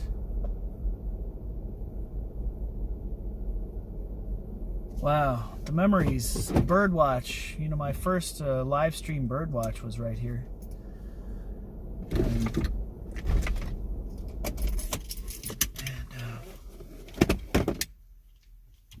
I like this place. Pumpkin time. Yeah, we'll get a pumpkin here one of these days. I want to see a photo of a Roadrunner. Yeah, me too. I want to get a photo of a Roadrunner. That's a bucket list item. It's going to take time and patience, and it could take many days. We could be following that guy for... Could be following that Roadrunner for who knows how long it's going to take. But we know where it is, and I'm pretty sure I heard them clucking back and forth to each other in the grass. I'm pretty sure. Room temperature is too high. Okay, I got it. Whoa, that phone is hot. Okay, if I scuff out here, it's because my phone is too hot, you guys. I'm gonna turn down. Whoa, is it ever hot? I gotta turn the screen intensity way down here. You guys, it's gonna be, on my end, it's gonna be dark. I gotta have this phone in the shade. In fact, hold on here. I'm gonna cool this phone down. I gotta literally AC the phone here, you guys. I'm gonna scuff out. It gave me a warning. It gave me a heat warning on the phone. So I'm gonna literally AC the phone for a second. Fire! Fire! Did I miss anything else? I missed welcoming Dadvik to the chat. He's been here for a little while, but he's officially welcomed to the chat. I'm air conditioning my phone right now, literally. Sorry about the noise. But I have to do this or I'm going to risk damage. You know, a stream scuffing out is one thing, but actually damaging your phone or having the battery go to heck on you is another thing entirely. So, all right, back on the selfie stick. Air conditioning content. Yeah, apologies for sitting here with this whooshing noise of the AC going. I'm just gonna, just a few seconds or a minute or so, and I'll be fine. And I'm gonna go down to the shade. I'm not gonna have this phone in the sun anymore. Got a nice charge. We still got 70% battery. All right. That's probably good enough. All right. So guys, we're in the Bird Grove. Remember the Bird Grove? It's where I did my first ever birdwatch stream. This is where we photographed tanagers and all the woodpeckers that we photographed. A lot of them were down in here, as well as, gosh, we got a lot of good stuff down in here. We got indigo bunting. We got the warbling vireo. I don't know. We got a lot of stuff down in here. A lot of wrens and cardinals, and all the eastern bluebird photos that I have are all from here. Hey, there's a squirrel coming to check me out. He like went right under the car. Hey dude, don't go under the car. Don't jump in the car. This is not a squirrel mobile.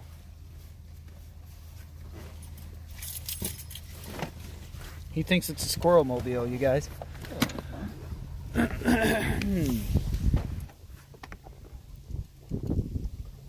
Whoops. What happened there? I can't even see what happened. What happened there? Okay. Sorry. Trying not to scuff out there. And I have the screen so dark right now because I'm reduced the intensity.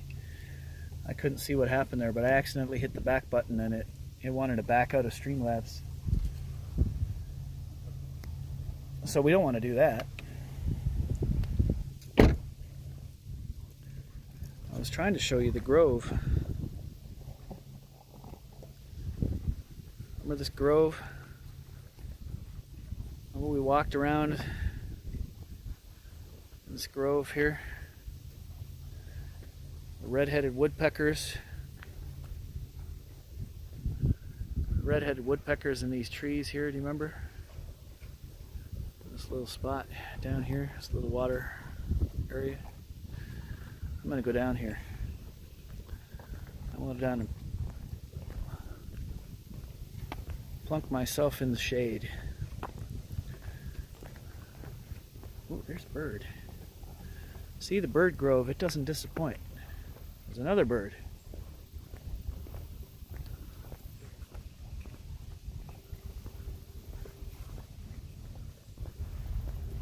We're going to photograph some other kinds of birds now. Bird therapy. Okay, where'd you go? Walk up in this road. I can't see at all on the phone here.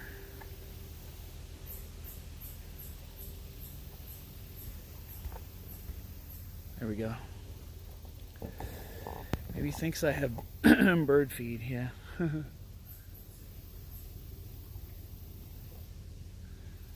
we hear some good birds over here. We'll stay in the shade this time. Not get overheated.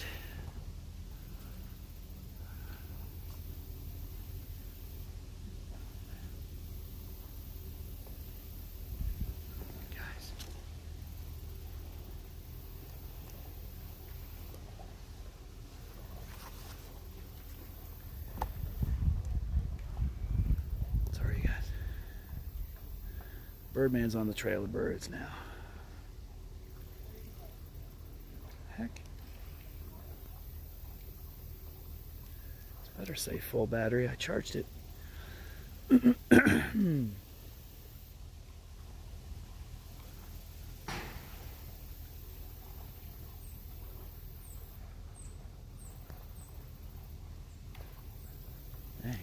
all right. I think I just need to sit, and then I can allow the bird activity to come around me. I'm going to sit on these rocks right here because I think it's in the shade. Phone in the shade. Keep among the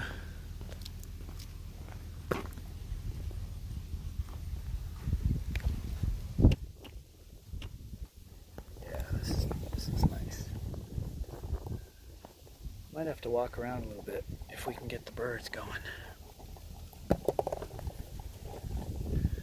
You silly thing. There we go.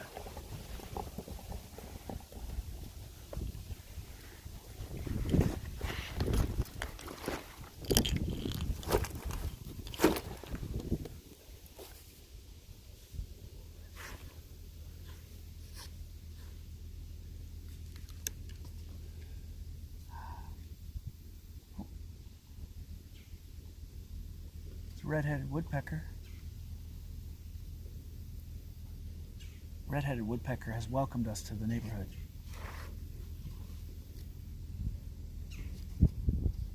Also a northern flicker, and also first good bird photo of the day coming up.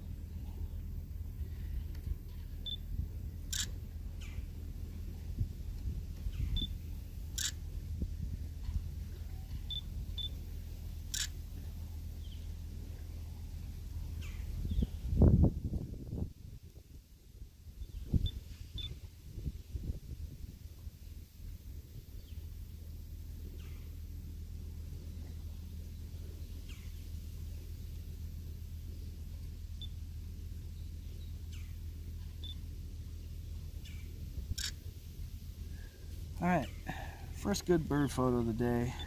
Sorry it took so long.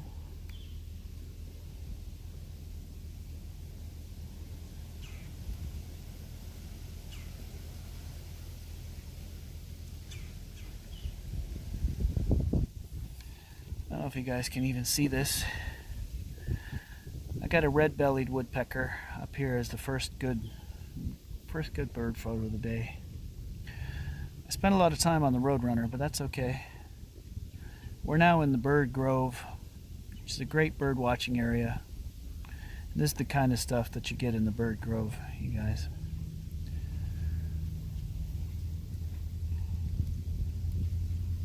It's a red-bellied woodpecker. We saw a red-headed right almost next to it. It flew right past. Got our phone in the shade. Excuse me. Oh, this is beautiful. It doesn't even feel hot down here compared to how the sun was beating on us in that other spot.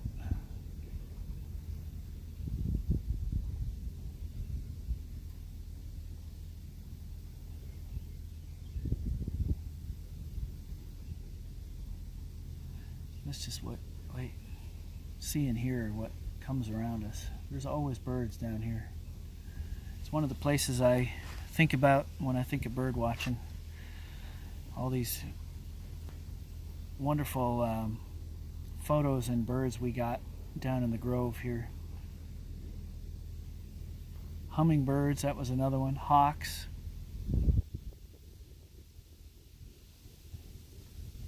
It was raining one day, and I was walking around to the various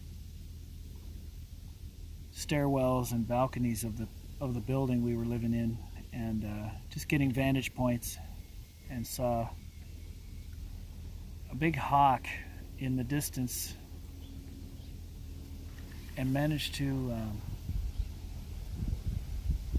get good photos of it. It was raining out. I'll never forget a day like that. Also, there was a hummingbird. Like, we zoomed in on a hummingbird that was pretty far away. Young was there. We got to zoom in on a little hummingbird that was down in the bushes, going around all the different flowers, and we're on like the top balcony shooting this hummingbird, and it turned out great. That was when I first got the camera from Artis, and we're still learning how to use it. Heck, I'm still learning how to use it right now.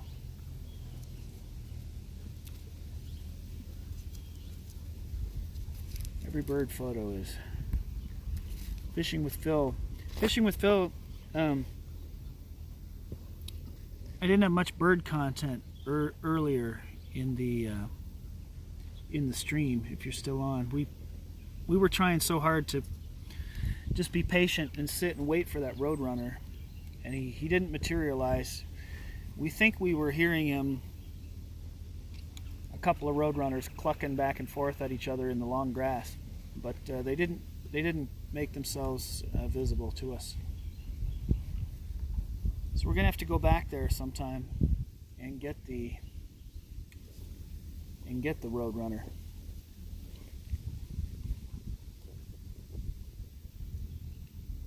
So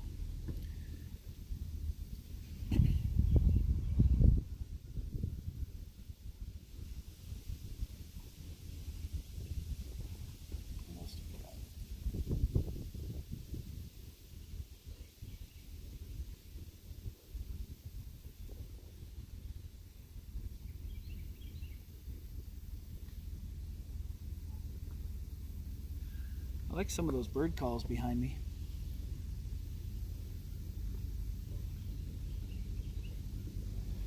I think I'm gonna go investigate.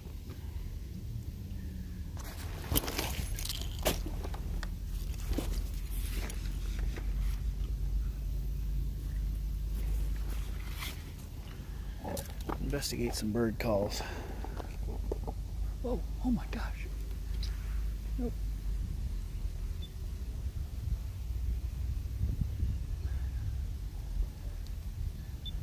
Ah. God, I got an amazing bird right here. Where are you?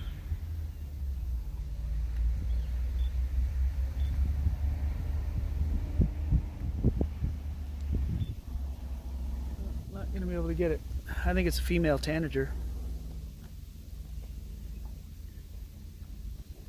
Where are you? Oh, it's right in the sun.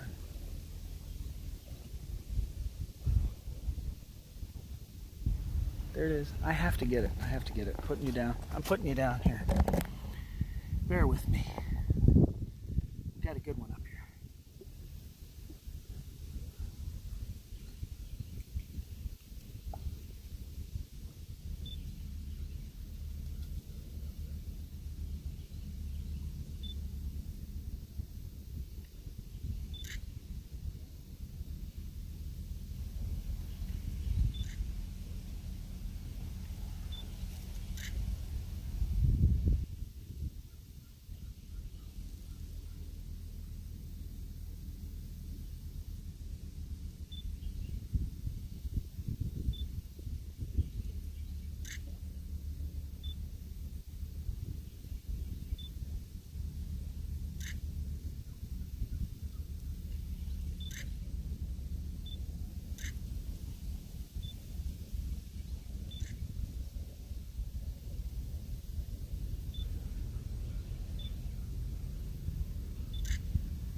There you are.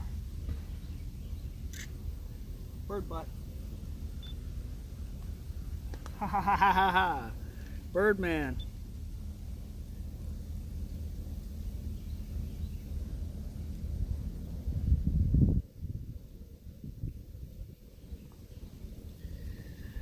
Alright guys. Let's see. We love tanagers. We love tanagers. We got ourselves a female tanager, everybody. The females are yellow. The males are red. Look at that. That's a good photo, you guys, right? It's a summer tanager. Yep, always right. Oh man, it was worth coming down to the grove. Worth coming down to the grove to see some old friends, the tanagers. They welcomed me back to the grove. I'm gonna put this camera on my neck so I can handle my business here. Oh yeah, the female tanager came and landed right above me in the tree and said hello to the Birdman. And oh yeah, I hear them clucking around up there, the tanagers. Yep, I hear you. I got you. Awesome. Well, I feel it's amazing. That 100% relaxes me. It was hectic for a second. I was trying to get it, and it was like moving around on the. I could see its tail and its butt for a second, and then I tried to take a picture, and it would like move. It was like doing this. I couldn't get it, and then it turned around and faced me, and I got it. Just got lucky. Got a good lucky shot. So I'm very happy with that. If anyone's still on here, 4 people. Did I scuff out? I didn't scuff out. Only got 4 people want to watch this. So that probably means others are streaming around, right? That means that other streams are firing up and people are getting interested in going and watching some other stuff. Good. I'm glad for that. I'm going to stay on a bit. I got some battery, and I didn't scuff out too badly, did I? I don't know what the bit rate looks. Everything looks good down here. I'm so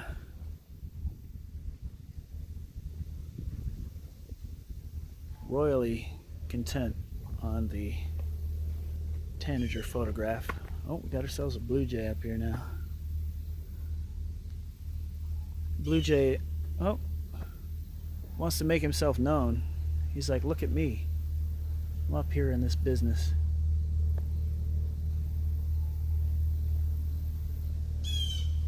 Uh-huh. Ka? Is that what you're saying? That's what he's saying. It's scuffed, but it's back now. Oh, good. Yeah, my viewership went down to almost none. There goes a blue jay. Oh, we can get a photo of him. Oh, no, he just left. Too slow. Yeah, so there's a chance this thing could scuff right out, but and that's okay. We got some good stuff. I don't speak bird, unfortunately. The blue jay was saying, I'm busy, come back later. That's what it said. It said, welcome, Birdman, but I got a lot going on today. I'm busy. You'll have to come back later. So we will. Let's walk down here.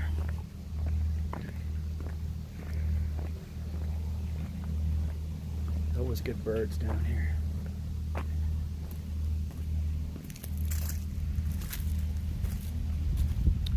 So I'll just get in the shade whenever I can. So it did scuff for a second, huh? Like I accidentally backed out of... I accidentally hit the back button and it wanted to back out of Streamlabs, but that was when I was in my car. So maybe that was a bitrate scuff job.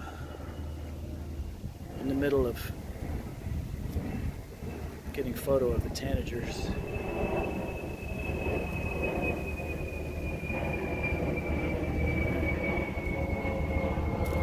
Bird translator app. Yeah, share the link to the bird translator app or the name of it. Learn what birds are saying.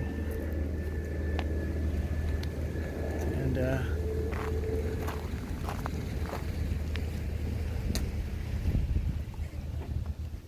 I'm gonna go sit in the shade on these docks. So we're down these little docks.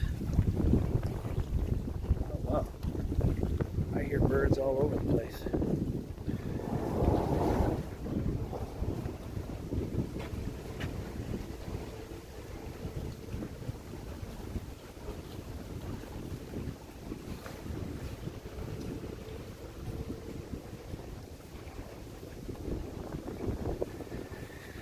Reassuring to hear planes. Yeah, this big plane flew over. Must be an airport around here or something.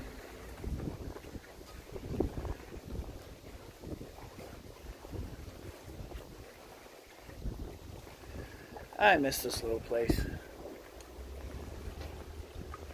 Young, you would have to agree that the lodging that we had at the beginning of the season was pretty sweet and pretty amazing for the natural views that we had out off of the back decks. It was pretty crazy, pretty fun.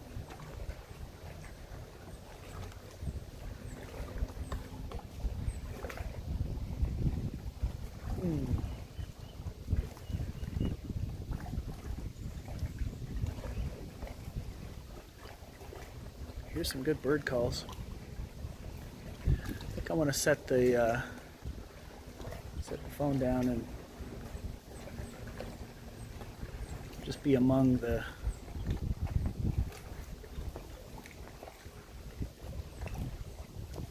bird calls here. Little bench right here I'm gonna use.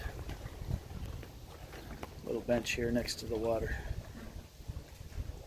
I'll sit here.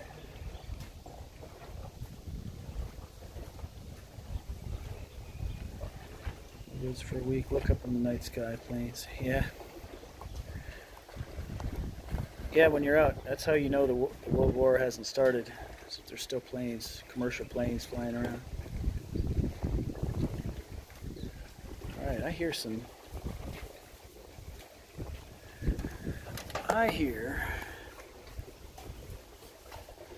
lots of good birds.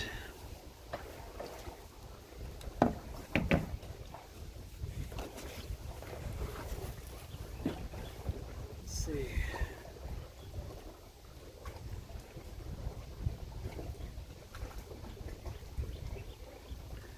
Roadrunner's a limited species. Not much on anyone owning them as a pet. I don't know. I've never heard of anyone having a Roadrunner as a pet. Has it happened in history? It's possible. I haven't heard of it.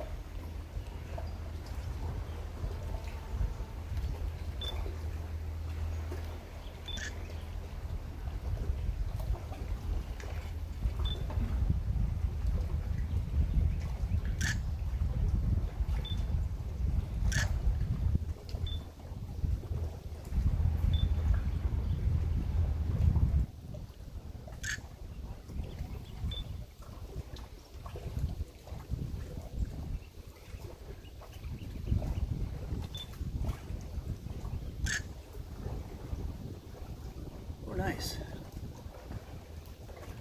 Gotta keep on this little guy over here. Got a little house finch going on over here. Let's see if we can show you what he's about. Not a great photo. There's one. Not too bad.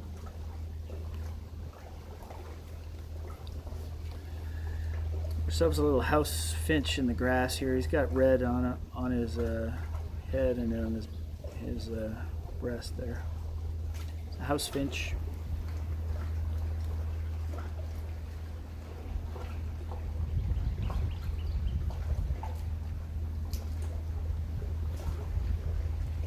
So the bird grove always provides.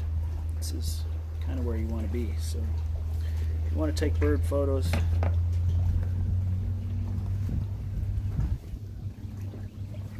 bird hat straightened out here. Like, it's bird hat. It's got a pileated woodpecker. This was the prototype bird hat from the Fox Nation.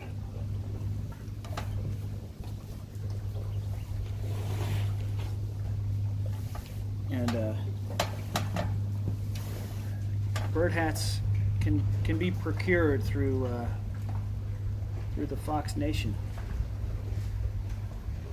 Should make you a good deal if you want bird hats. I like this bird hat. It suits me.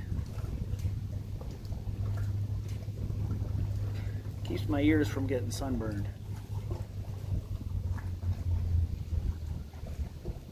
Fun stuff.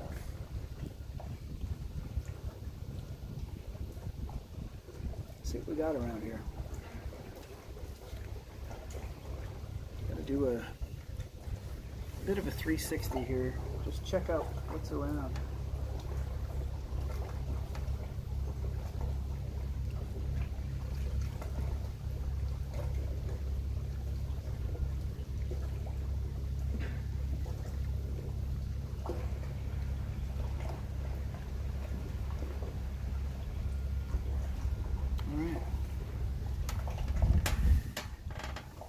Prints of your favorite bird photos. Boy, that would be nice. I would love to do that.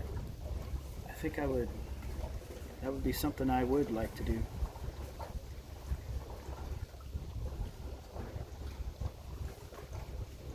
Yeah, I have a big file of bird photos. You guys want to hear the funny thing? As I didn't pack my laptop to bring back to Branson, so I can't really process or do anything with these today. Kind of a baloney thing to forget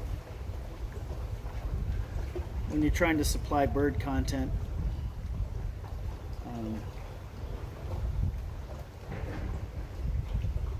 Yeah, trying to, yeah.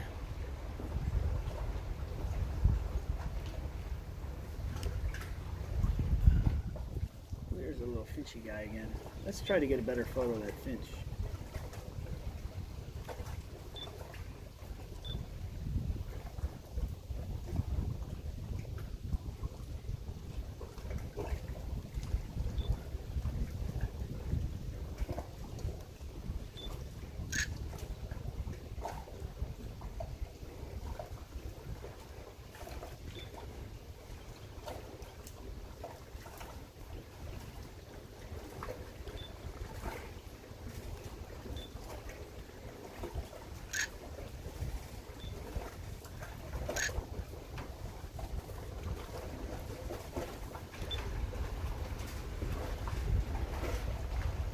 female.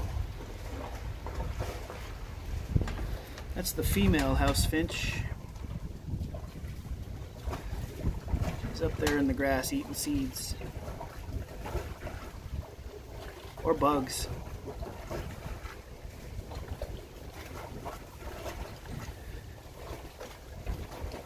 Good practice. That bird's a good 25-30 yards away. That's good practice. To any bird that's in your realm, you should practice getting a shot, because that could help you get a shot of an unusual or rare bird later. You don't want to be caught off guard.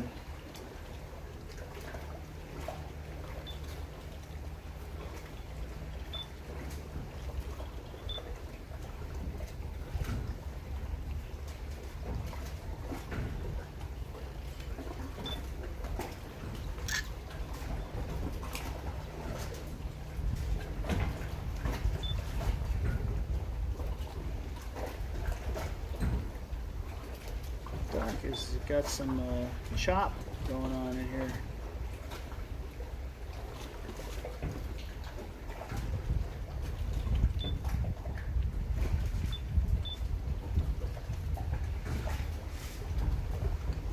Yeah. Forget trying to get video. This dock is like going like this. There's some chop on here for some reason. It's just another challenge for the Birdman. Let's go swimming. Yeah, let's do that.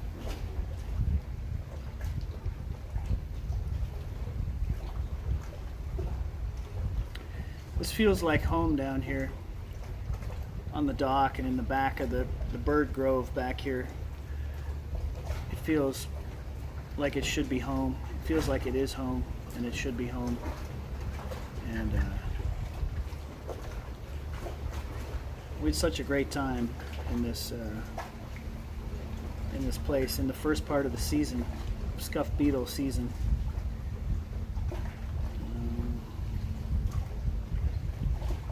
We learned how to take good photographs down here in this part of the world. This before we ever went to Bird Road, before any of that,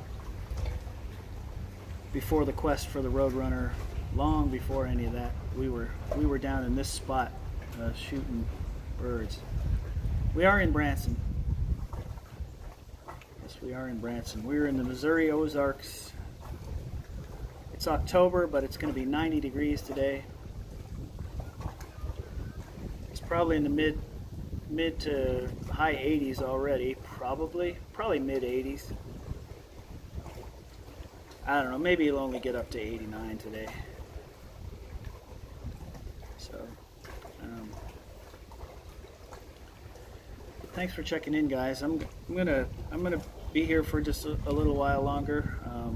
It's 12:30. There are some things we got to do today. Scuffed Beetles show tonight.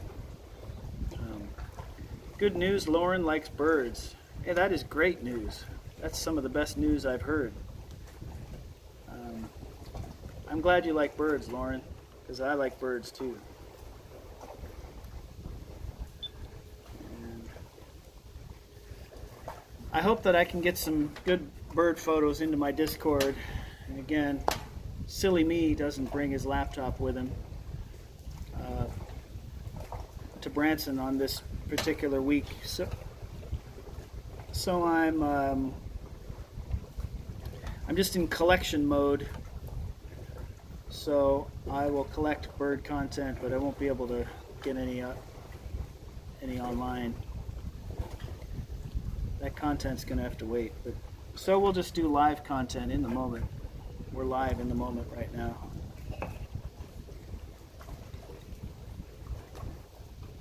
And I'm enjoying it. The breeze down here is beautiful. A little breeze coming off the water here.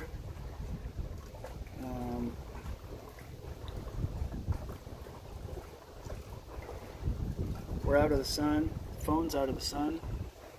The phone is not hot. It feels like a normal temperature, so I think we avoided some of that. I think the heat scuffed out the phone a little bit earlier, just for a few seconds. So glad we got it back. So anyone who likes birds is a friend of mine automatically. Lauren is a friend anyway, but now that we hear that she likes birds, we're like, we're feeling great. Can you get a cable that allows you to upload to cell phones from camera? That's a great point. Brain sample. When I actually own my own one of these, I can Bluetooth this to the phone. Since this camera belongs to another person named Martise, the Bluetooth thing, there's like a password, and I don't have it there's a proprietary, like a password, that so I can't Bluetooth this to my phone. It's not set up, it's not enabled. I've looked, there's an app and everything. I do have the app on my phone, but it won't talk to this particular camera because this one was set up proprietarily to another device, and I think it's to prevent people from stealing your photos or whatever. So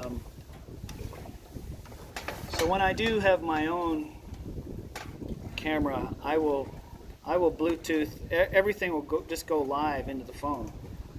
So those photos that I just took minutes ago, I could have those in the app already, and they could be in Discord in a matter of seconds. I'd like to find a way to actually click over and show it during the stream, like a split screen or something. That would be a good goal, a good fun thing to have. Maybe we can achieve that goal someday. So when I take a photo and I like it, I can just say, here it is, and show you right on the screen what it is, instead of going like this. Get it. Just get a S10 and take bird pictures. S10. Is this DSLR stuff? Yeah, I'll shop for a camera. I don't necessarily need a Coolpix P900. I like it. I'm glad I learned how to use it. It's treating me well. Birds love it. Birds love this camera. That tanager up there by the car, it came right and took a look at me and was like, "Hey, I like that camera, Birdmann." And then the blue jay flew over and said, "Hey, get out of my face." So one out of two birds like this camera. I think that's pretty safe to say. Oh, let's just take a bit of a panorama here.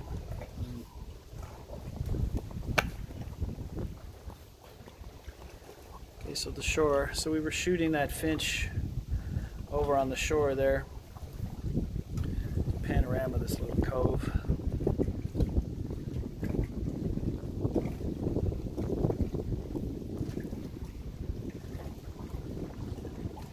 Some houses up there on the hill.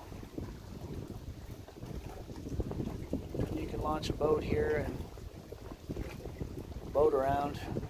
You can fish here. Pretty good stuff. So my eyes are on these trees and stuff over here.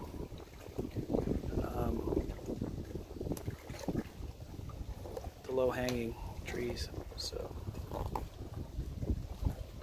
you can live stream with the camera hooked to your cell phone. You can. That would be. I would like to learn how to do that. Maybe that's something I can research, or people can help me research how to do live stream with the camera hooked to your phone. That would be great. I think that would suit my streams well, wouldn't it?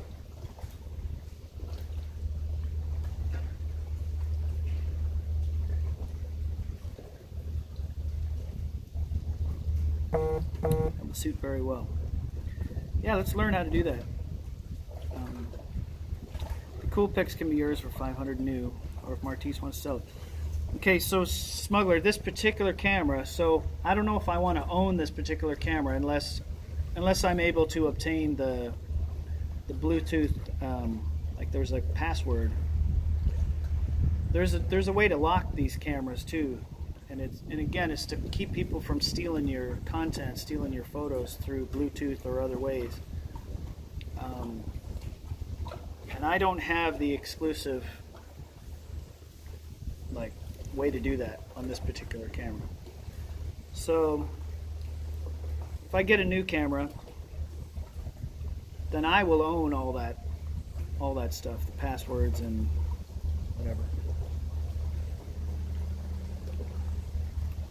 And it could become fun. Funner, it's always fun.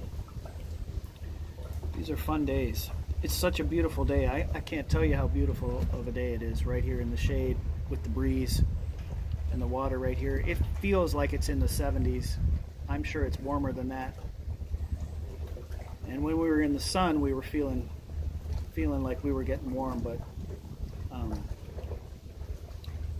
if I didn't have anything to do today, I'd sit here all darn day and we just let all the nature come to us. Tomorrow's supposed to be a little cooler. 20% chance of rain tomorrow, but I think when you wake up tomorrow in this town, it's going to be like in the low 60s, and it's going to stay cool until midday, at least midday, and it might only get into the 70s during the day, so we might be out here again.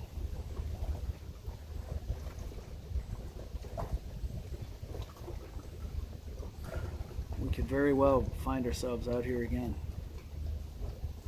or maybe we'll go to Bird Road, or maybe we'll find another, just a small park to walk around. Get our Google on and try to find places. I don't know. I'd like to get on some bird forums and find out where and when some of the migrating birds are happening through the Ozarks here. The spring was phenomenal. When the birds were going north, we had yellow warblers, we had northern parula. Everything was just coming through here, going north. And I was not a very good photographer then. I mean, for bird photography, I've taken a lot of photos in my life, having been a journalist for many years, but a lot of that's posed stuff. I didn't do a lot of action shots in the field. I didn't shoot sports. I did shoot a rodeo one time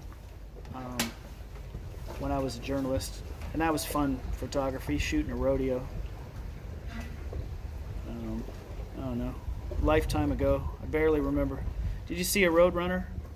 I had to leave the stream for an hour. Brain sample, I did not see the roadrunner. We heard them, and the chat can attest to this. We heard some back and forth, almost clucking in the long grass, and I believe that to be the call of the roadrunner, like just some little chatter in the long grass. And it was fairly close. It was a few yards from me, but we never got a visual on a roadrunner, so I apologize for those expecting. None of this is surefire. You know, when you bird watch, the coolest bird in the world could be 10 feet away from you and you may not get a photo of it. Or you may never get within a mile of it. It's just the way it is. It's kind of the unpredictability of it.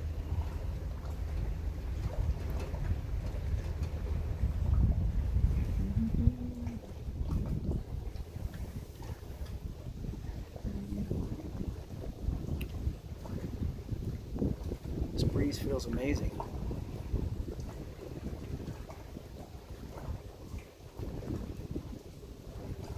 Yeah, back to affordability on cameras. Yeah, I'd be I'd be into a camera for those prices, a smuggler for sure. You know, especially this is something I enjoy. Cameras and lenses can get pretty pricey, as we know. You can spend thousands of dollars just on a lens.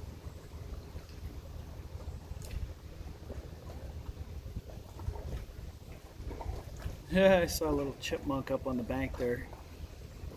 He was just a little wee chipmunk running past. He went under a log or something. If he comes back out, I'll get a photo of him. He was pretty cute. Little chipmunks.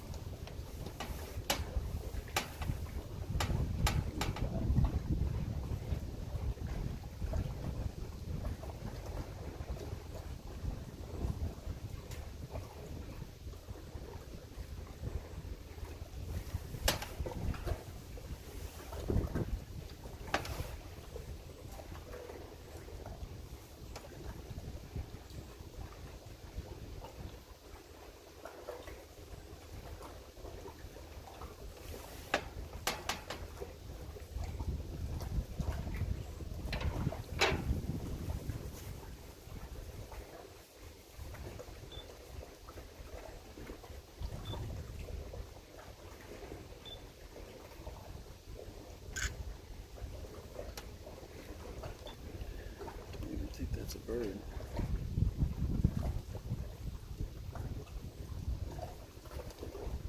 Nope. Not a bird. It was so far away. I thought it was a bird sitting in a tree, but it's just the way the sun is hitting part of the tree. Never spent more than $500 on a camera. Yeah, depends what you can get a pretty good camera for $500, as we know, but can you spend more? You can spend a lot more on cameras and equipment. Got an Nikon D3-100 lined up for $150. You do? Tell me about the D3-100. How would that compare to, say, this? And hopefully you remember about this.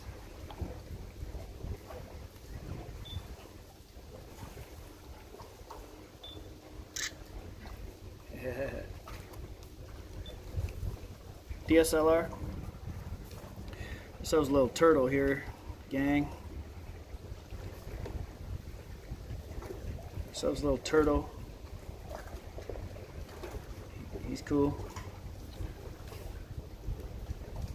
It's a red-eared slider, I would guess, maybe not. He got a red ear. He's got a red ear for sure. I don't know, is that a red-eared slider? Or is that a painted turtle, or what is that? I don't know.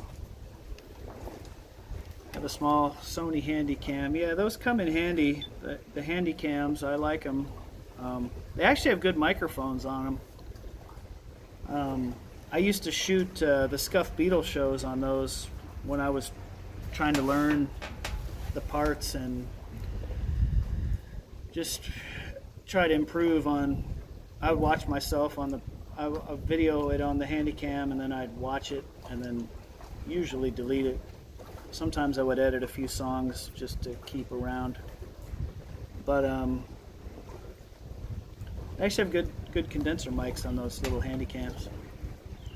Yeah.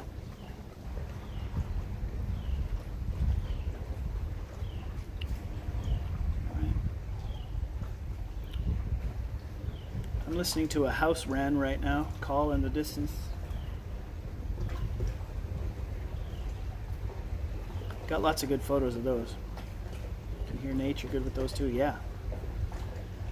Yeah, back when that was the only camera I had, Dragon Model, the Handycam, I would hear birds in the trees and I wouldn't know what they were, so I would just record. I just hold my video camera up and just record and just listen to the sounds, and then I would go put it on my computer and play it, 20 times, trying to hear, like, hear if it was it one bird, was it 10 birds, was it, you know, was it a warbler, was it a cardinal, what, you know. But the sound on those cameras was really good. I agree. Started trying to identify birds by their call, and that is a big realm of work that I have not done any kind of perfecting, for sure. Some of the usual suspects I can get by their call, and if I don't know something by its call, there's supposedly a way you can upload a sound file into an app, and supposedly the app can tell you what a bird call is, but I don't know. I have never had good luck with it. It's never worked. So there's apps where they have all the bird calls cataloged, and you just kind of go through them one by one on what you think it might be and try to hear a comparable sound, and then you can say, oh, it's kind of like that one. So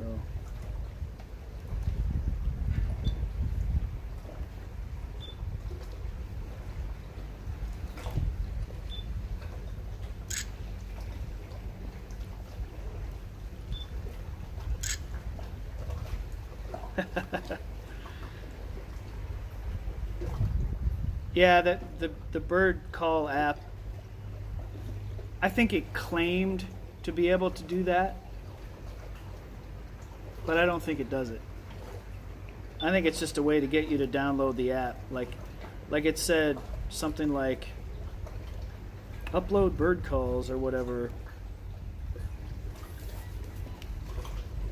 Another little turtle. Little turtle in the water there. He's cute. Look at him. That's got to be a red-eared slider, right? He's got a red ear. See? Maybe not. Maybe that's a painted turtle. I don't know. Anyway. No. No.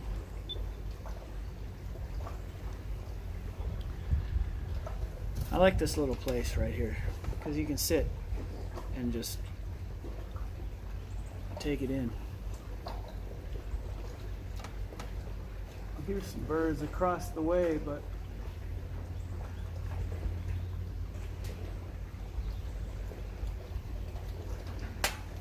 it might be a little tough to get. That's a pretty big distance.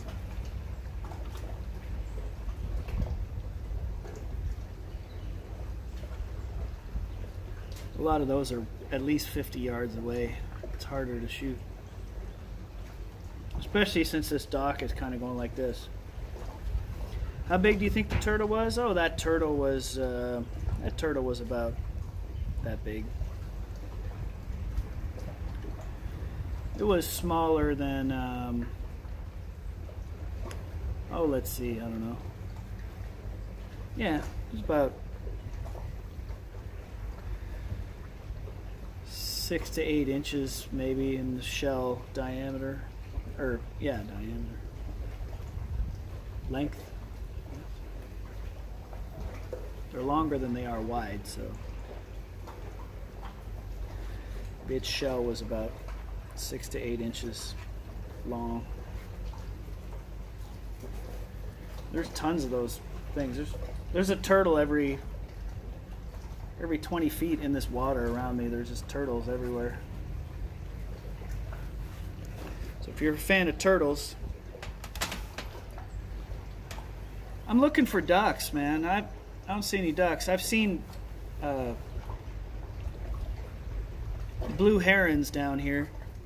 I photographed a blue heron down here. I'm sure there have been ducks pass through here, probably hundreds. I currently don't see any ducks. I would photograph them if they were down here. See an owl around there, hard to see. Show us the turtles. Well, they come up and they get some air and then they go back down. I mean, you see them, they break the surface of the water, they take a breath, and then they go back down. I mean, you just see them. They're just like one, and then one, and then one, and then one, and then one, and then one. I mean, they're all over the place.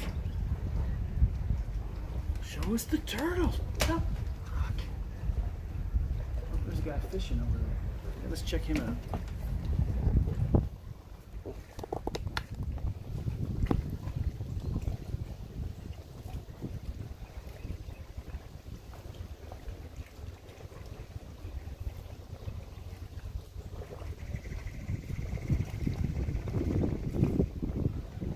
Alright, enough with the fishing. I heard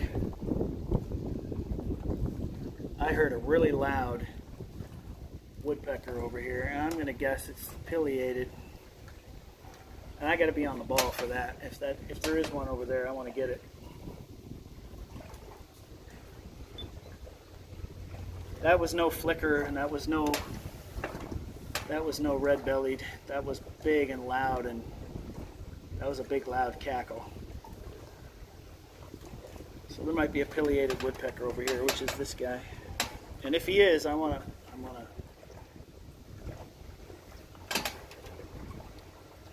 may have just seen him fly away. He went that way.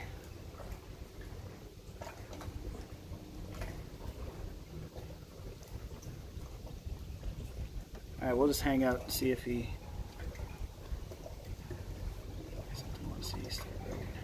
Last night about my turtle Bob. You have a turtle named Bob?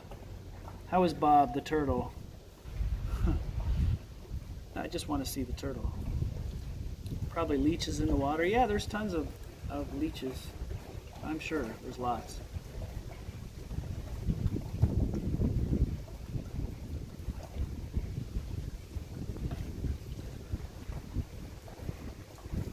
If I can show you a turtle on the phone, I will. I guess I could walk to the edge and see if any just happened to be there. He lives at my mom's house though. Turtle Bob. Shout out to Turtle Bob.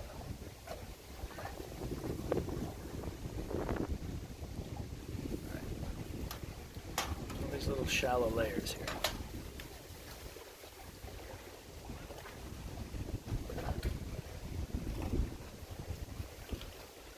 Smuggler wants turtle content.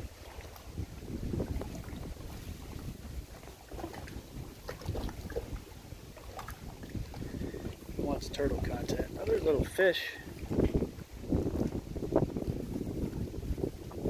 Some little fish over there on the under the layers there. A little dark spot in the middle of the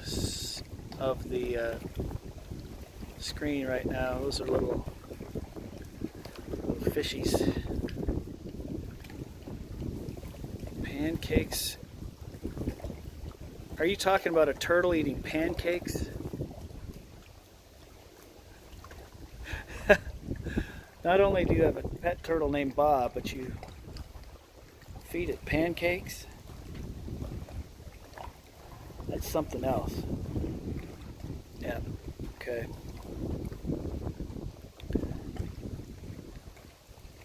Could release your turtle here.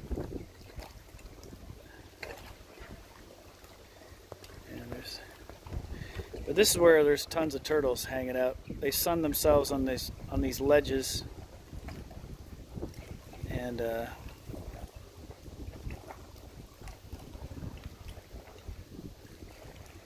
course there's none when you want them to be. They're all over the place. A little fishy.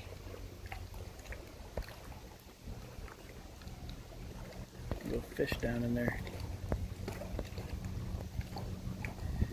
Bald eagles at the Grand Canyon. Hell yeah, that would be a amazing place to go. Well, this fisherman's out here. Let's watch some live fishing. They do show fishing on TV.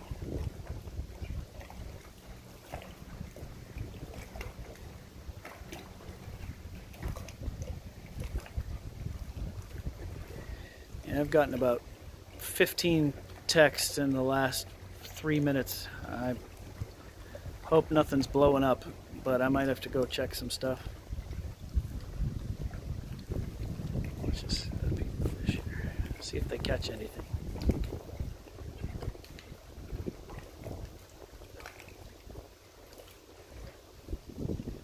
Ask him for a ride. Yeah.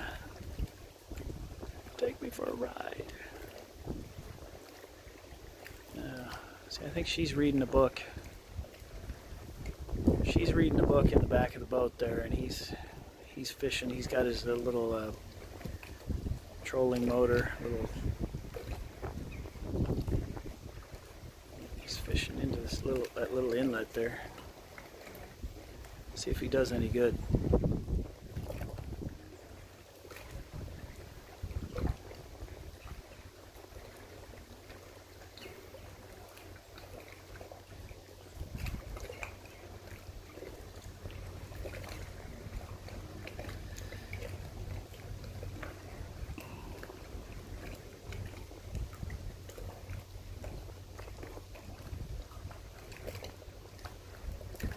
Pretty peaceful watching somebody fish. They're anticipating. They've made all this preparation, right? They've got the boat, they've got the equipment, they've got the rod and reel, they've got the bait and the lures and the tackle and the lines and everything, and they're anticipating what could happen. Is this the day? Is this the day we're going to get the big one? Is this the day I'm going to catch like a 6-pound bass out of here? Is this the day?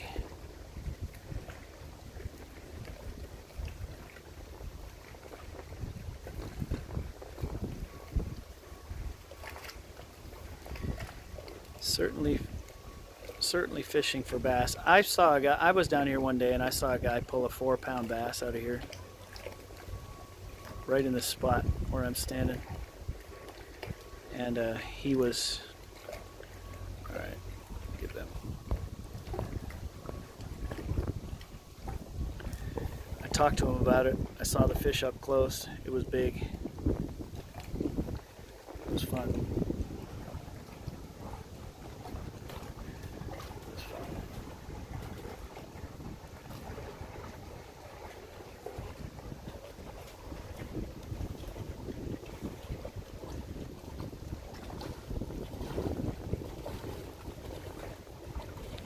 They will catch one.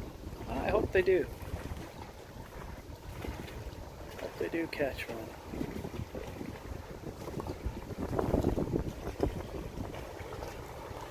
Alright, he's heading out of the area.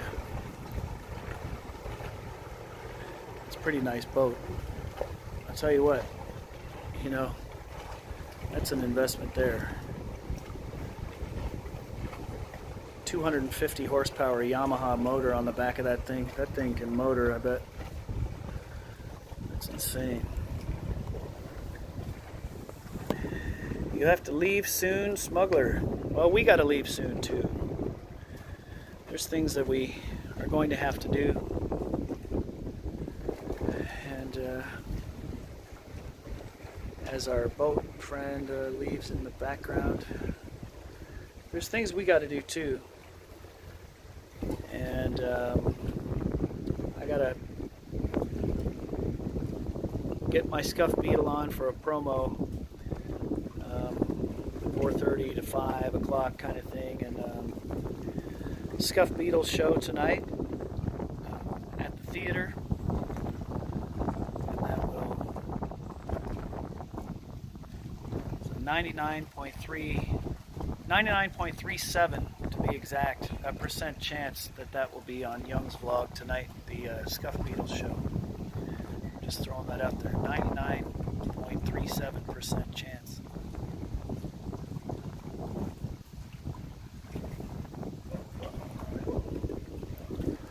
Sit down for a minute. I drink some water. It's Mo, right on. Evening, he says. It's evening where he is, and it's morning where Smuggler is, so good morning meets evening. That's pretty fun. Silly tripod thing. Oh, sure, of course. Of course, I just hit the back button again accidentally while moving the tripod. Hopefully that didn't ruin the stream. Oh birdie. Oh birdie. He's on a rock here. He's up on a rock.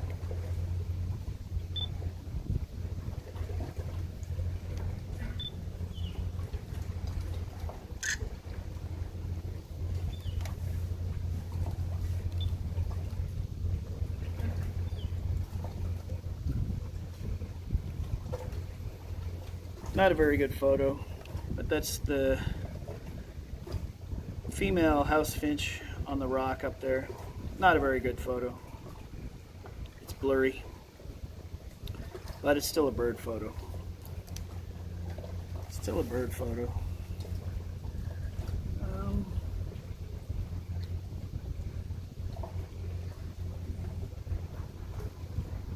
I haven't seen or heard the woodpecker since that boat came in and did its thing. The guy just came in and fished this little cove and then he was gone. He was out of there. He didn't catch anything. He spent $35,000 on that boat and then he didn't get anything today. These things happen, you guys. You go out and spend 35 grand on a fishing boat and probably another 20 grand on the motor, and then you don't catch one. And then you're like, okay, I didn't catch one.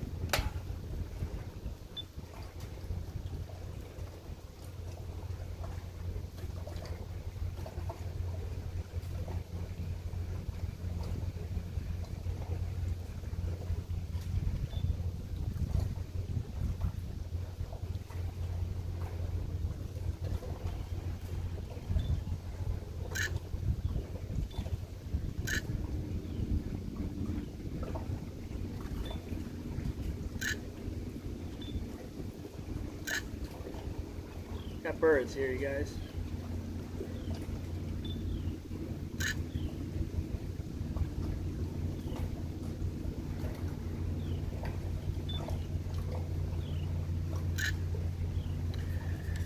It's the male and female house finch, but it's good practice.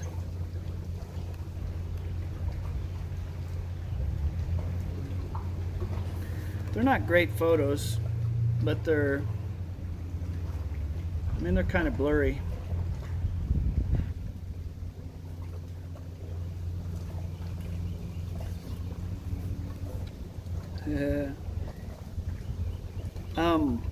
Yeah, he had those little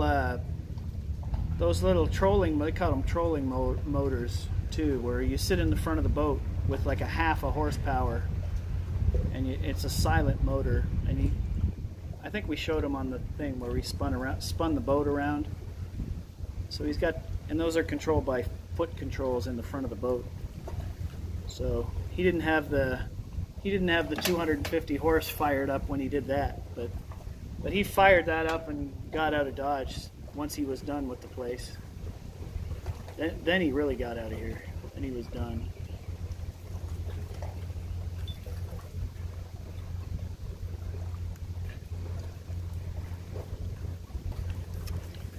Yeah, there's the male house finch.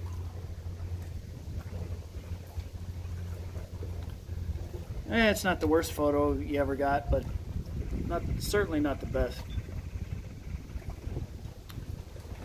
All right, the woodpeckers want us to find them.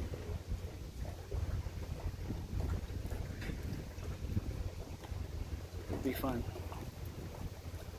Yeah, I'm zooming in. I'm zooming. I don't know, 30 yards, and this dock I'm sitting on is going like this too. So when I'm looking at them in the frame, it's like they're going like this in the frame, and then I snap the photo. You know what I mean? So that if I could be totally still, I could get a pretty good shot of those birds. But I'm on this floating dock that's just got a little ripple to it. It's messing up my zoom lens action. It's hard to zoom in. Well, maybe we cash it in. Maybe we call it in and call it an early afternoon.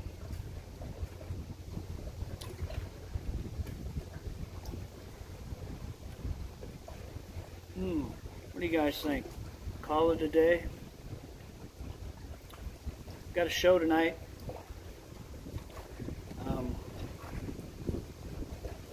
Not that anyone cares or has looked, but I don't even have a donate function on here right now. It's not about that right at the moment for me. I'm just doing this for enjoyment. And not that all of you lined up to donate, because that's not what you're about either. It's about community. We just thought we'd have a nice day today. And yeah, maybe we walk back up by the car and see if those woodpeckers will present themselves, because we're a little too far away from them. So let's walk back up into the grove. And the grass is long in the grove. I'm disappointed I won't be able to march through there. That's Chiggerville today, so we're not gonna mess with that. You guys on board?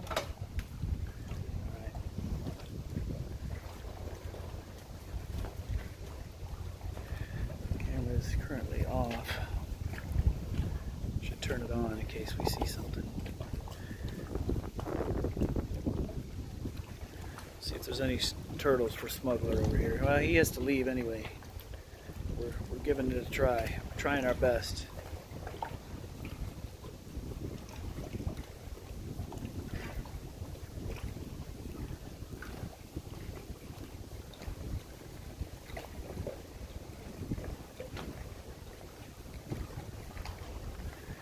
Trying our best to deliver content to the masses, as they say, as I say. I don't know if anybody else even says that, but I say that.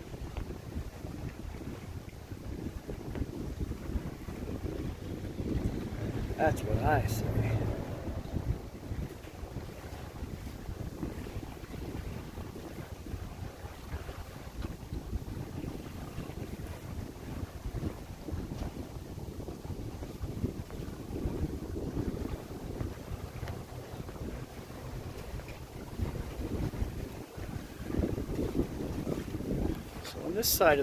On this side of the docks, like, look at this ripple.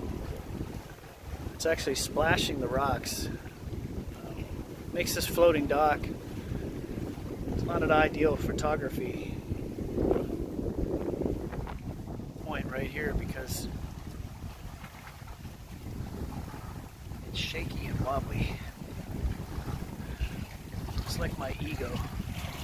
Shaky and wobbly. Did I say fragile? I said fragile, didn't I? Fragile.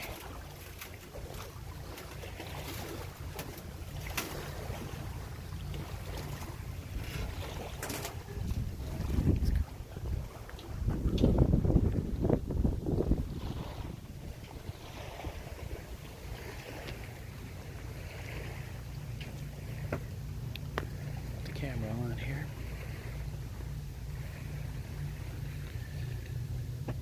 Never be scared, GoPro. I said that at least 4 times in my drunk stream. I was worried I didn't have enough content going on. What, content to the masses?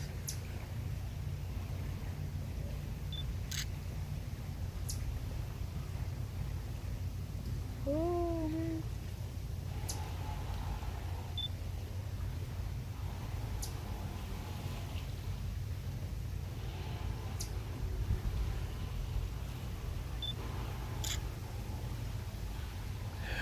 It's a little chipmunk. Hear him chirping?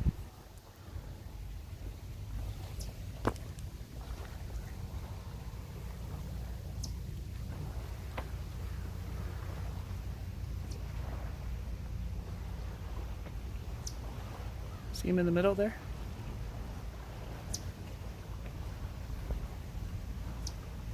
What's up, dude?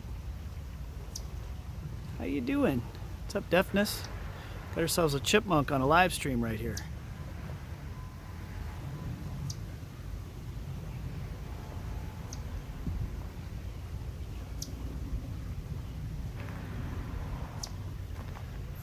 You just hanging? What's your deal? I'm like 6 feet away from this thing right now. What's your deal there, dude? That's good content. Want to say hello to the Bird Nation? Say hello to the Bird Nation. Hey, what's your Instagram handle? Shout out your Instagram.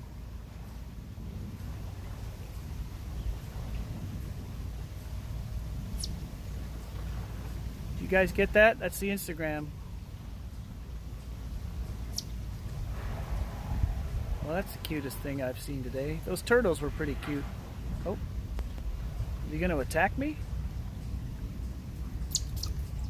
Oh, there he goes. I was like, what's he going to do? Is he going to jump on my face? What's going to happen here? Unpredictable. A wild, ferocious chipmunk. You see him, he was thinking about attacking me there. He was thinking about charging and jumping right in my face. Clawing my face up. Vicious. Vicious chipmunks. No, he was cool. He hung out for a minute. That was pretty cool. He totally hung out with us. He said hello to the chat. He said hello to the chat and to the Bird Nation. And then moving on. So Deafness 45, what's going on in your world? Oh, hashtag I am Alvin, yeah. Already falling. Smugglers, rabies. Yeah, that was close. That thing was about when it came towards me there, it was like 2 feet from the selfie stick. That was kind of fun.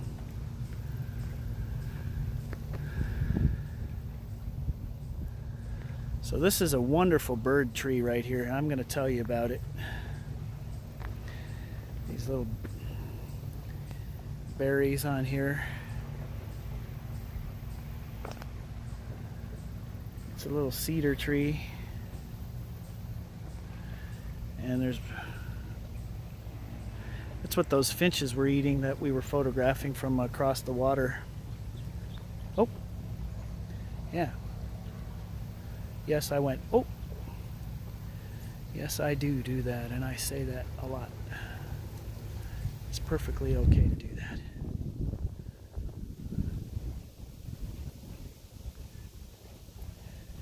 If we wanted good photos of the birds hanging out around there, you just sit and watch that tree, and they would, a lot of birds in and out of that tree over the course of the day. I think there's a little tree down here that it might be persimmons, and it's on the other side of some long grass. I don't want to march through the long grass today at this particular point, but there might be persimmons down there. Let's have a look. Let's see if I can show you. See if you guys understand or know what I'm talking about here. Those little on the tree that's sparse, that doesn't have many branches on it, there's little fruits. There's little fruits on there about the size of, just a little, maybe a little smaller than golf balls, or maybe golf ball size fruit on that little tree there. Are those persimmons? Are they pawpaws? What are they? I don't really know.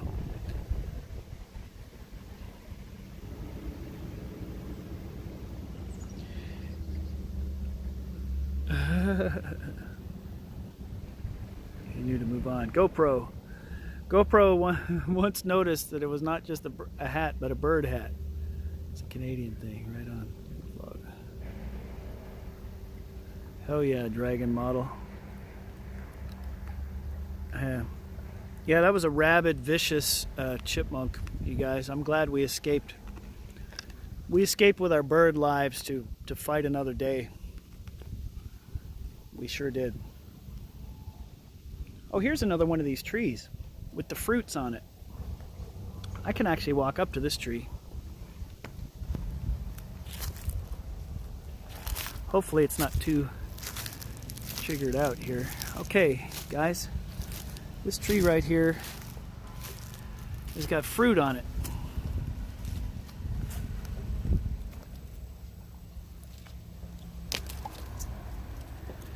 Let's are these persimmons, you guys?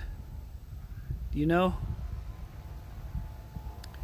I'm going with persimmon on these.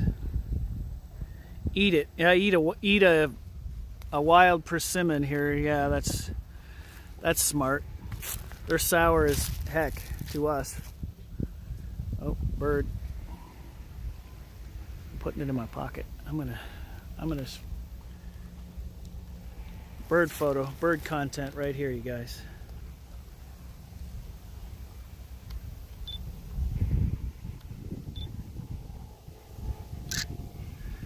Ooh, the one-handed bird shot. I don't know about that. That's hard to do. I'm trying, you guys. I'm trying. Okay, I think that's the finch. That's the same finches we've been watching.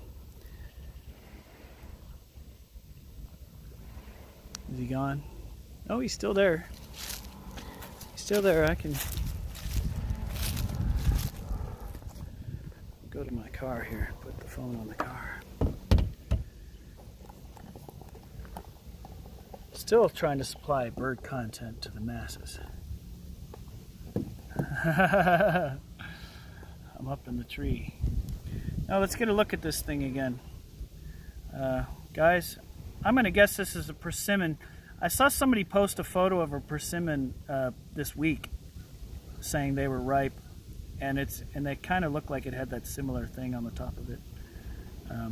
Let's go with persimmon. Thanks, GoPro. He thinks it's persimmon. Where are you? Up in the tree. I'm trying to get a photo of Young. He's up in the tree here. Hang on.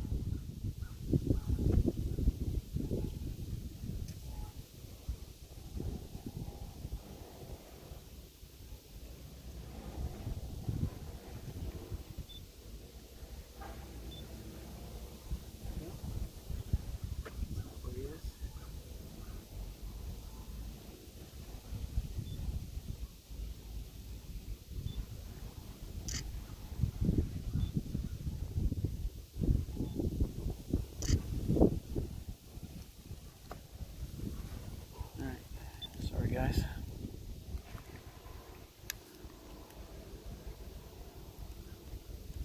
Yeah,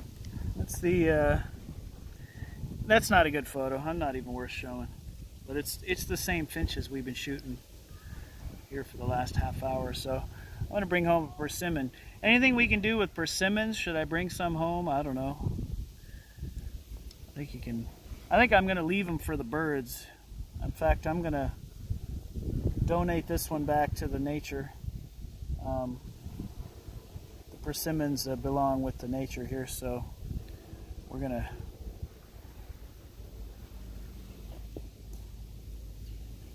alright, that persimmon is now back under the persimmon tree.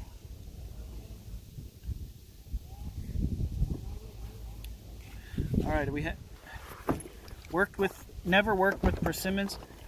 Well, there's a bunch down here. If you ever decide, down in the grove behind the old place here, there's a couple of persimmon trees, and they look ripe right now.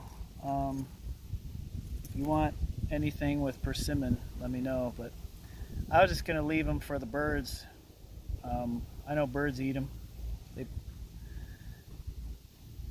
When they get overripe, they become pretty soft, and then the birds open them up and eat the fruit out of the inside of those things. All right, well, that's cool. I don't know if I've ever held a persimmon in my hand. Use them for seasoning. I know they're sour. Like if I were to take a bite of that, it'd be sour as heck. They're not poisonous. I mean, that might be content in and of itself. But people eat persimmons. You can eat them. You can probably make jam, jelly out of them. You can probably put it in your... I don't know. I just don't know enough about it. I just always heard that the fruit is really sour. Well, maybe we got to find that out.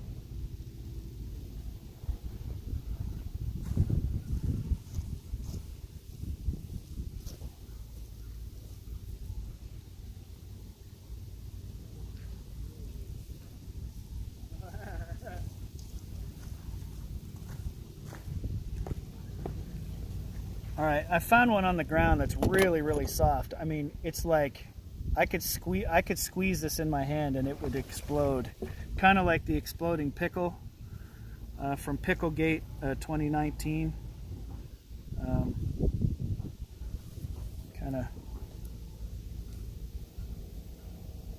wipe this off. Persimmons are quite edible, but I don't know. This one will taste good.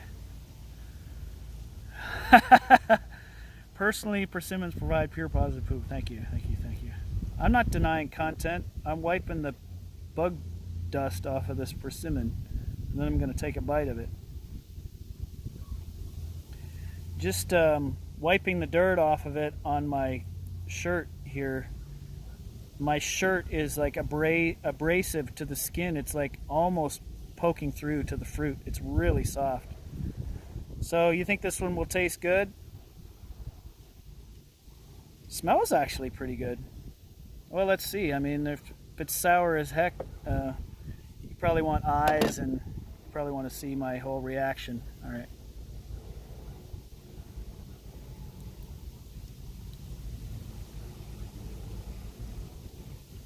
Wow. Actually, guys, there's a seed. Plant the seed. All right, this is a tasty little fruit. Let me try to.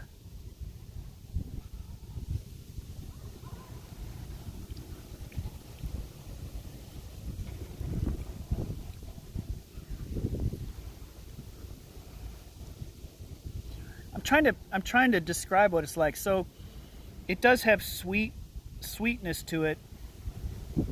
Underneath there's sort of a nutty apricot, sort of almost like an apricot, not quite as orangey as an apricot, more sort of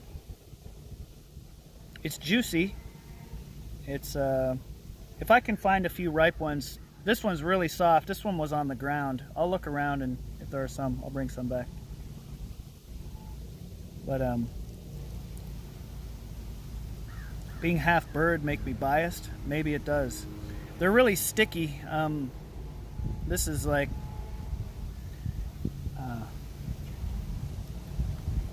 pretty sticky, but I don't hate that at all. That's pretty good. If you're out in the woods and there's a persimmon tree, you probably end up with the squirts, but you might as well have one, right? Enjoy your life while you can. I was expecting sour. It's texturally it might be slightly like a plum, but the taste is more to me like an apricot. But maybe almost a little more earthy than that. It's an earthy sweetness. It's sweet, but it's got an earthy flavor to it. All right, I'm done. These seeds are going back to nature.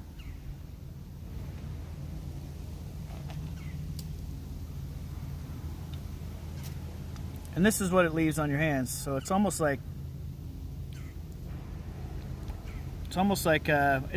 they're almost jelly or jam right there. That soft one was almost like jelly. Earthy sweetness, that's right. Like an orange jelly you put on toast. It's not like a marmalade that has a zesty, where you taste the zest or the peel. It's not that bitter. Actually, probably sweeter than marmalade, I would say. I would go with sweeter than marmalade. Let's stay close to the turlet. Yeah, guys, let's see if there's a couple on the ground. You know, we see the ones in the tree. Oh, I see a few really ripe ones up there. There's some caught in a web up there. Oh man, that's soft and almost fallen off the branch. So how many? Just like a half dozen or something? I want birds to be able to enjoy these too, but there are lots of them on here. Let me get just a couple more here. I'll get about a, whoop, that one fell on the ground.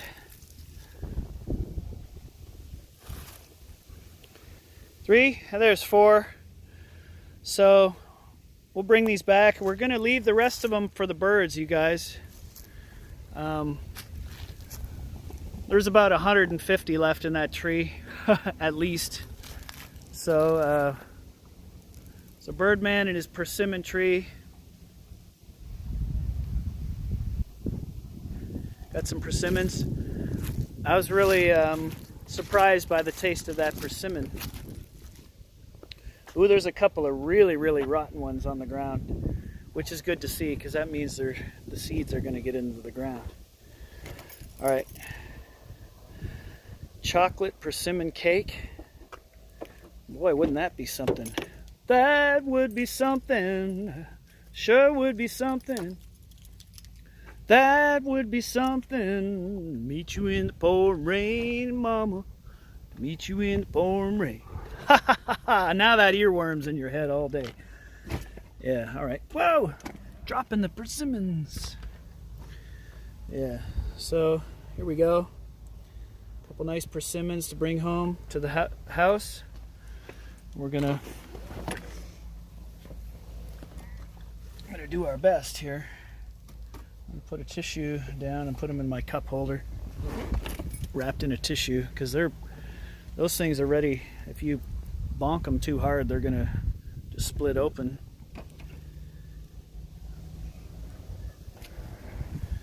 All right, got a handful of persimmon. Now that's content. I was really expecting a sour taste, just from what I've heard, and you know, I haven't heard everything. Obviously, I'm learning as I go. I'm not, but I was expecting like crab apple, like bitter, acidic taste somehow. I was expecting an incident, more of an incident. But instead, we had an experience.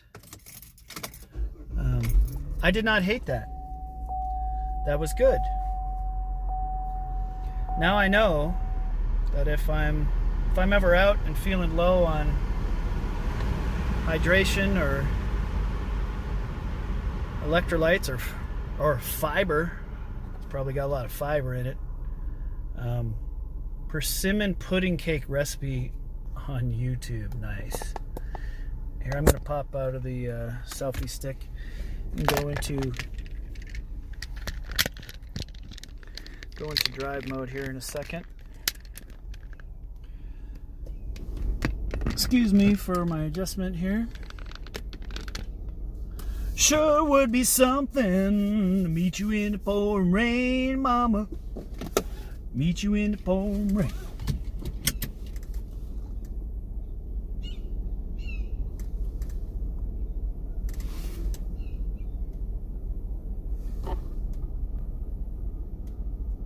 I don't know if you guys heard that, but there was a loud woodpecker. Probably this guy. I saw the shadow fly over and I heard like really loud, like meow. Like that thing was signaling to the whole neighborhood that it was here. I think it flew off into the woods though. Pelican. GoPro heard it. You heard that. I mean it could have been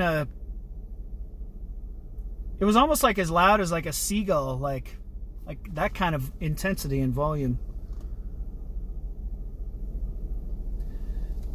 So maybe it was a seagull. Maybe it was a pelican. Speaking of pelicans, on my way down here to Branson from Kansas City, I am seeing a flock of white pelicans starting to accumulate on one of the lakes between here and there.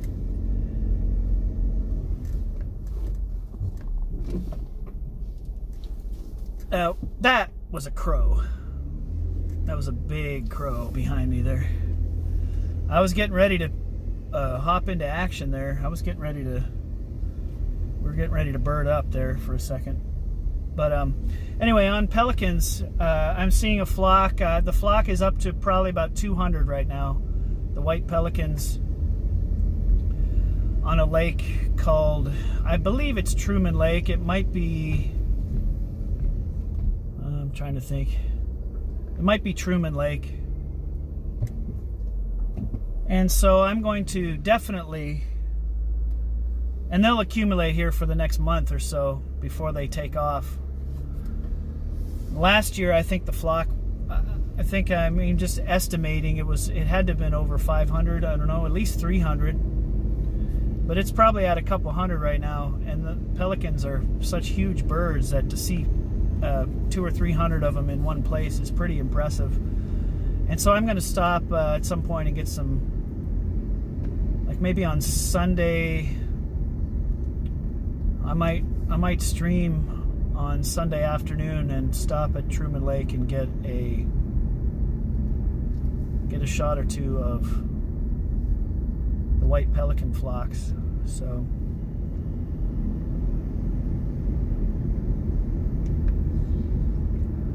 meet you in the forest. All right, that song is officially earwormed.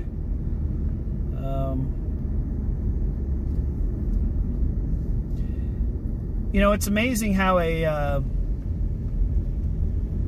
phrase or something like that can trigger a song lyric, and then automatically your melody's right there, and next thing you know, you're singing the song, and next thing you know, you've got yourself an earworm on a song that you haven't even necessarily listened to for a month, but it's there, it never leaves.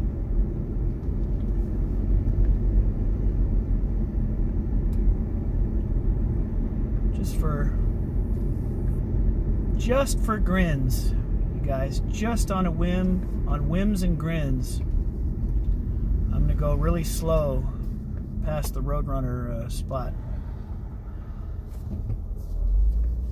Really slow. And if I see it, I'm gonna hop out and be a Birdmann for a minute. But I can't believe like we would have waited there all morning and then now it's gonna be there when I drive by. Like that would be something.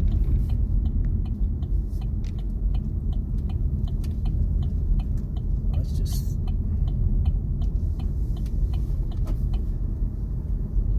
I'm sure nobody's gonna try to stop behind me here. I just wanna get a glance. Come on, woodpecker. Or not woodpecker, Roadrunner. Where are you? Well, he wasn't there. I'll just go down and turn around, but woodpecker wasn't there. Joseph in the house. What's going on? We've had ourselves a mid-morning to early afternoon bird watch today. It wasn't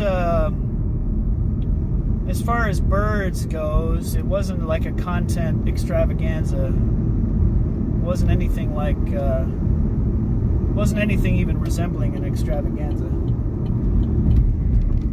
But it was fun, and you know, when you hunt and you fish and you bird watch or you nature watch, there's always a chance that you won't get anything. And so the big prize that we set out for when we left the house this morning was going to be a roadrunner. We tried to get it. We tried to go to where we know one is, and we didn't see the roadrunner. He didn't present himself, and so we didn't get that. However, not to be outdone, we did go spend a good hour in the bird grove, a place that we used to go all the time with the bird camera, and we could see it from our former lodging. And so we went out there. Extravaganzas are special events. GoPro is exactly right. The extravaganza doesn't come along. You can't do an extravaganza every week or every month. It's a unique and special thing. We picked a persimmon not long ago, and I thought in my mind, like, man, this thing's gonna be sour, but I'll take a bite of it anyway for content. And I took a bite of it, and it was really pleasant. It's a really nice piece of fruit. So I grabbed a few, take back to the scuffed beetle's house, and just see. There was a request from Young and Nini to bring a few back, and so we brought a few back. We're gonna see what we can do with persimmon. I was confident to take a bite of it, and I wasn't going to shy away from it because I had seen someone post on social media just this week, like, I got a handful of persimmons and I'm glad I got these because they're amazing or whatever. I saw somebody saying something about how amazing they were, so I wasn't afraid that they were going to be sour. But I think I grew up thinking that they were a really sour fruit, like that it would pucker me up and make me hate it. But that was not the case. Very nice, pleasant piece of fruit.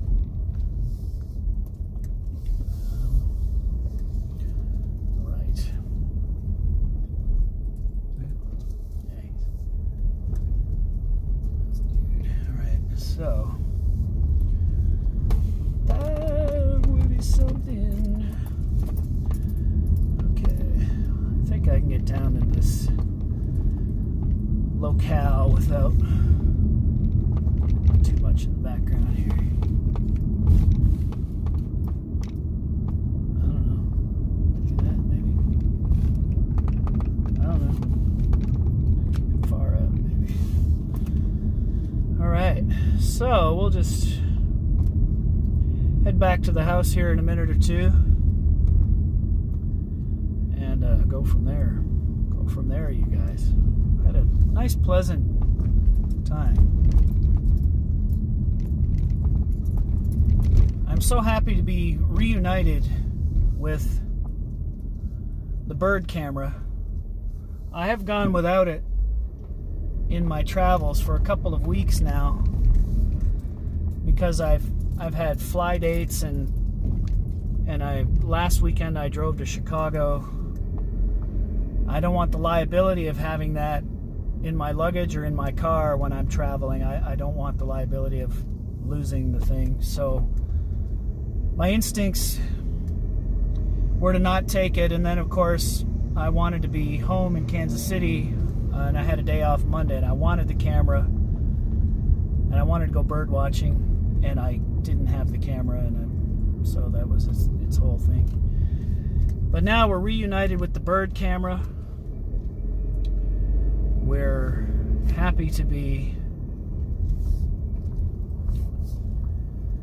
headed back to the abode now, and let's see.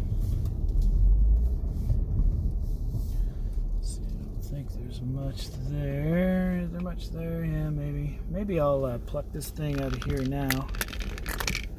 Woo! That phone was gonna get hot again. Oh boy. Baby, baby, baby. That phone was gonna get... Alright, we're parked. So, I'll check the chat here. I don't smell any pickle. Yeah, my fingers smell like persimmon now. Chrome here. On this chrome here, that's still pickle juice there, buddy. I'm still being a lazy jerk trying to figure out a way to get that detail. But on, you see on that chrome, that's pickle, and it is going to happen. I should go in to make the phone call now. Set up an appointment.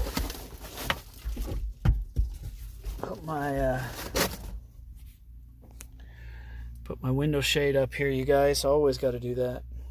Wow, that phone is hot as hot. I was getting ready to scuff out in the sunshine for sure. Oh yeah. Anyone just tuning in, these are persimmons. We found some persimmons on our bird watch today. We left most of them for the birds, but we did grab a few ripe ones, and we're gonna see what we can do with them. Request here as we prepare to enter the scuffed beetle house. So yeah, still pickle eyes, but just for now, man. I'm not dodging or avoiding. I'm just being a little surprised you didn't take a bite out of it. It was cool. I did take a bite of the persimmon. I did when we were in the grove. We were in the bird grove, and we picked the persimmon. The one I had originally put my hands on was really firm and not ripe. And I should have taken a bite of that one. That would have been funny. But I did take a bite of a ripe one, and I enjoyed it. It was an enjoyable experience. Kind of like an apricot, if you can picture what that might be like. A little bit like that. The fleshy part of it was a little looser and not as dense as an apricot. It was a little more jelly-like than I was expecting. Hey, this is some IRL van life over here, you guys. For those, I parked next to the IRL van here. Let me get my house key out here. Not that it's gonna work anyway. I had to ring the doorbell yesterday. Isn't that crazy? Alright, gang. I'm gonna shut this stream down, and if you want to continue on with the persimmon talk and some other things going on, head on over now to the Scuffed Beetle's house. And that's just 24-hour a day, 8 days a week surveillance content over there. All are welcome until you prove otherwise, but for now we'll go from there. I'm hearing these little birds out here. I want to see what they are, but I'm going to end the stream. See you guys on the inside of the house, and we'll go from there.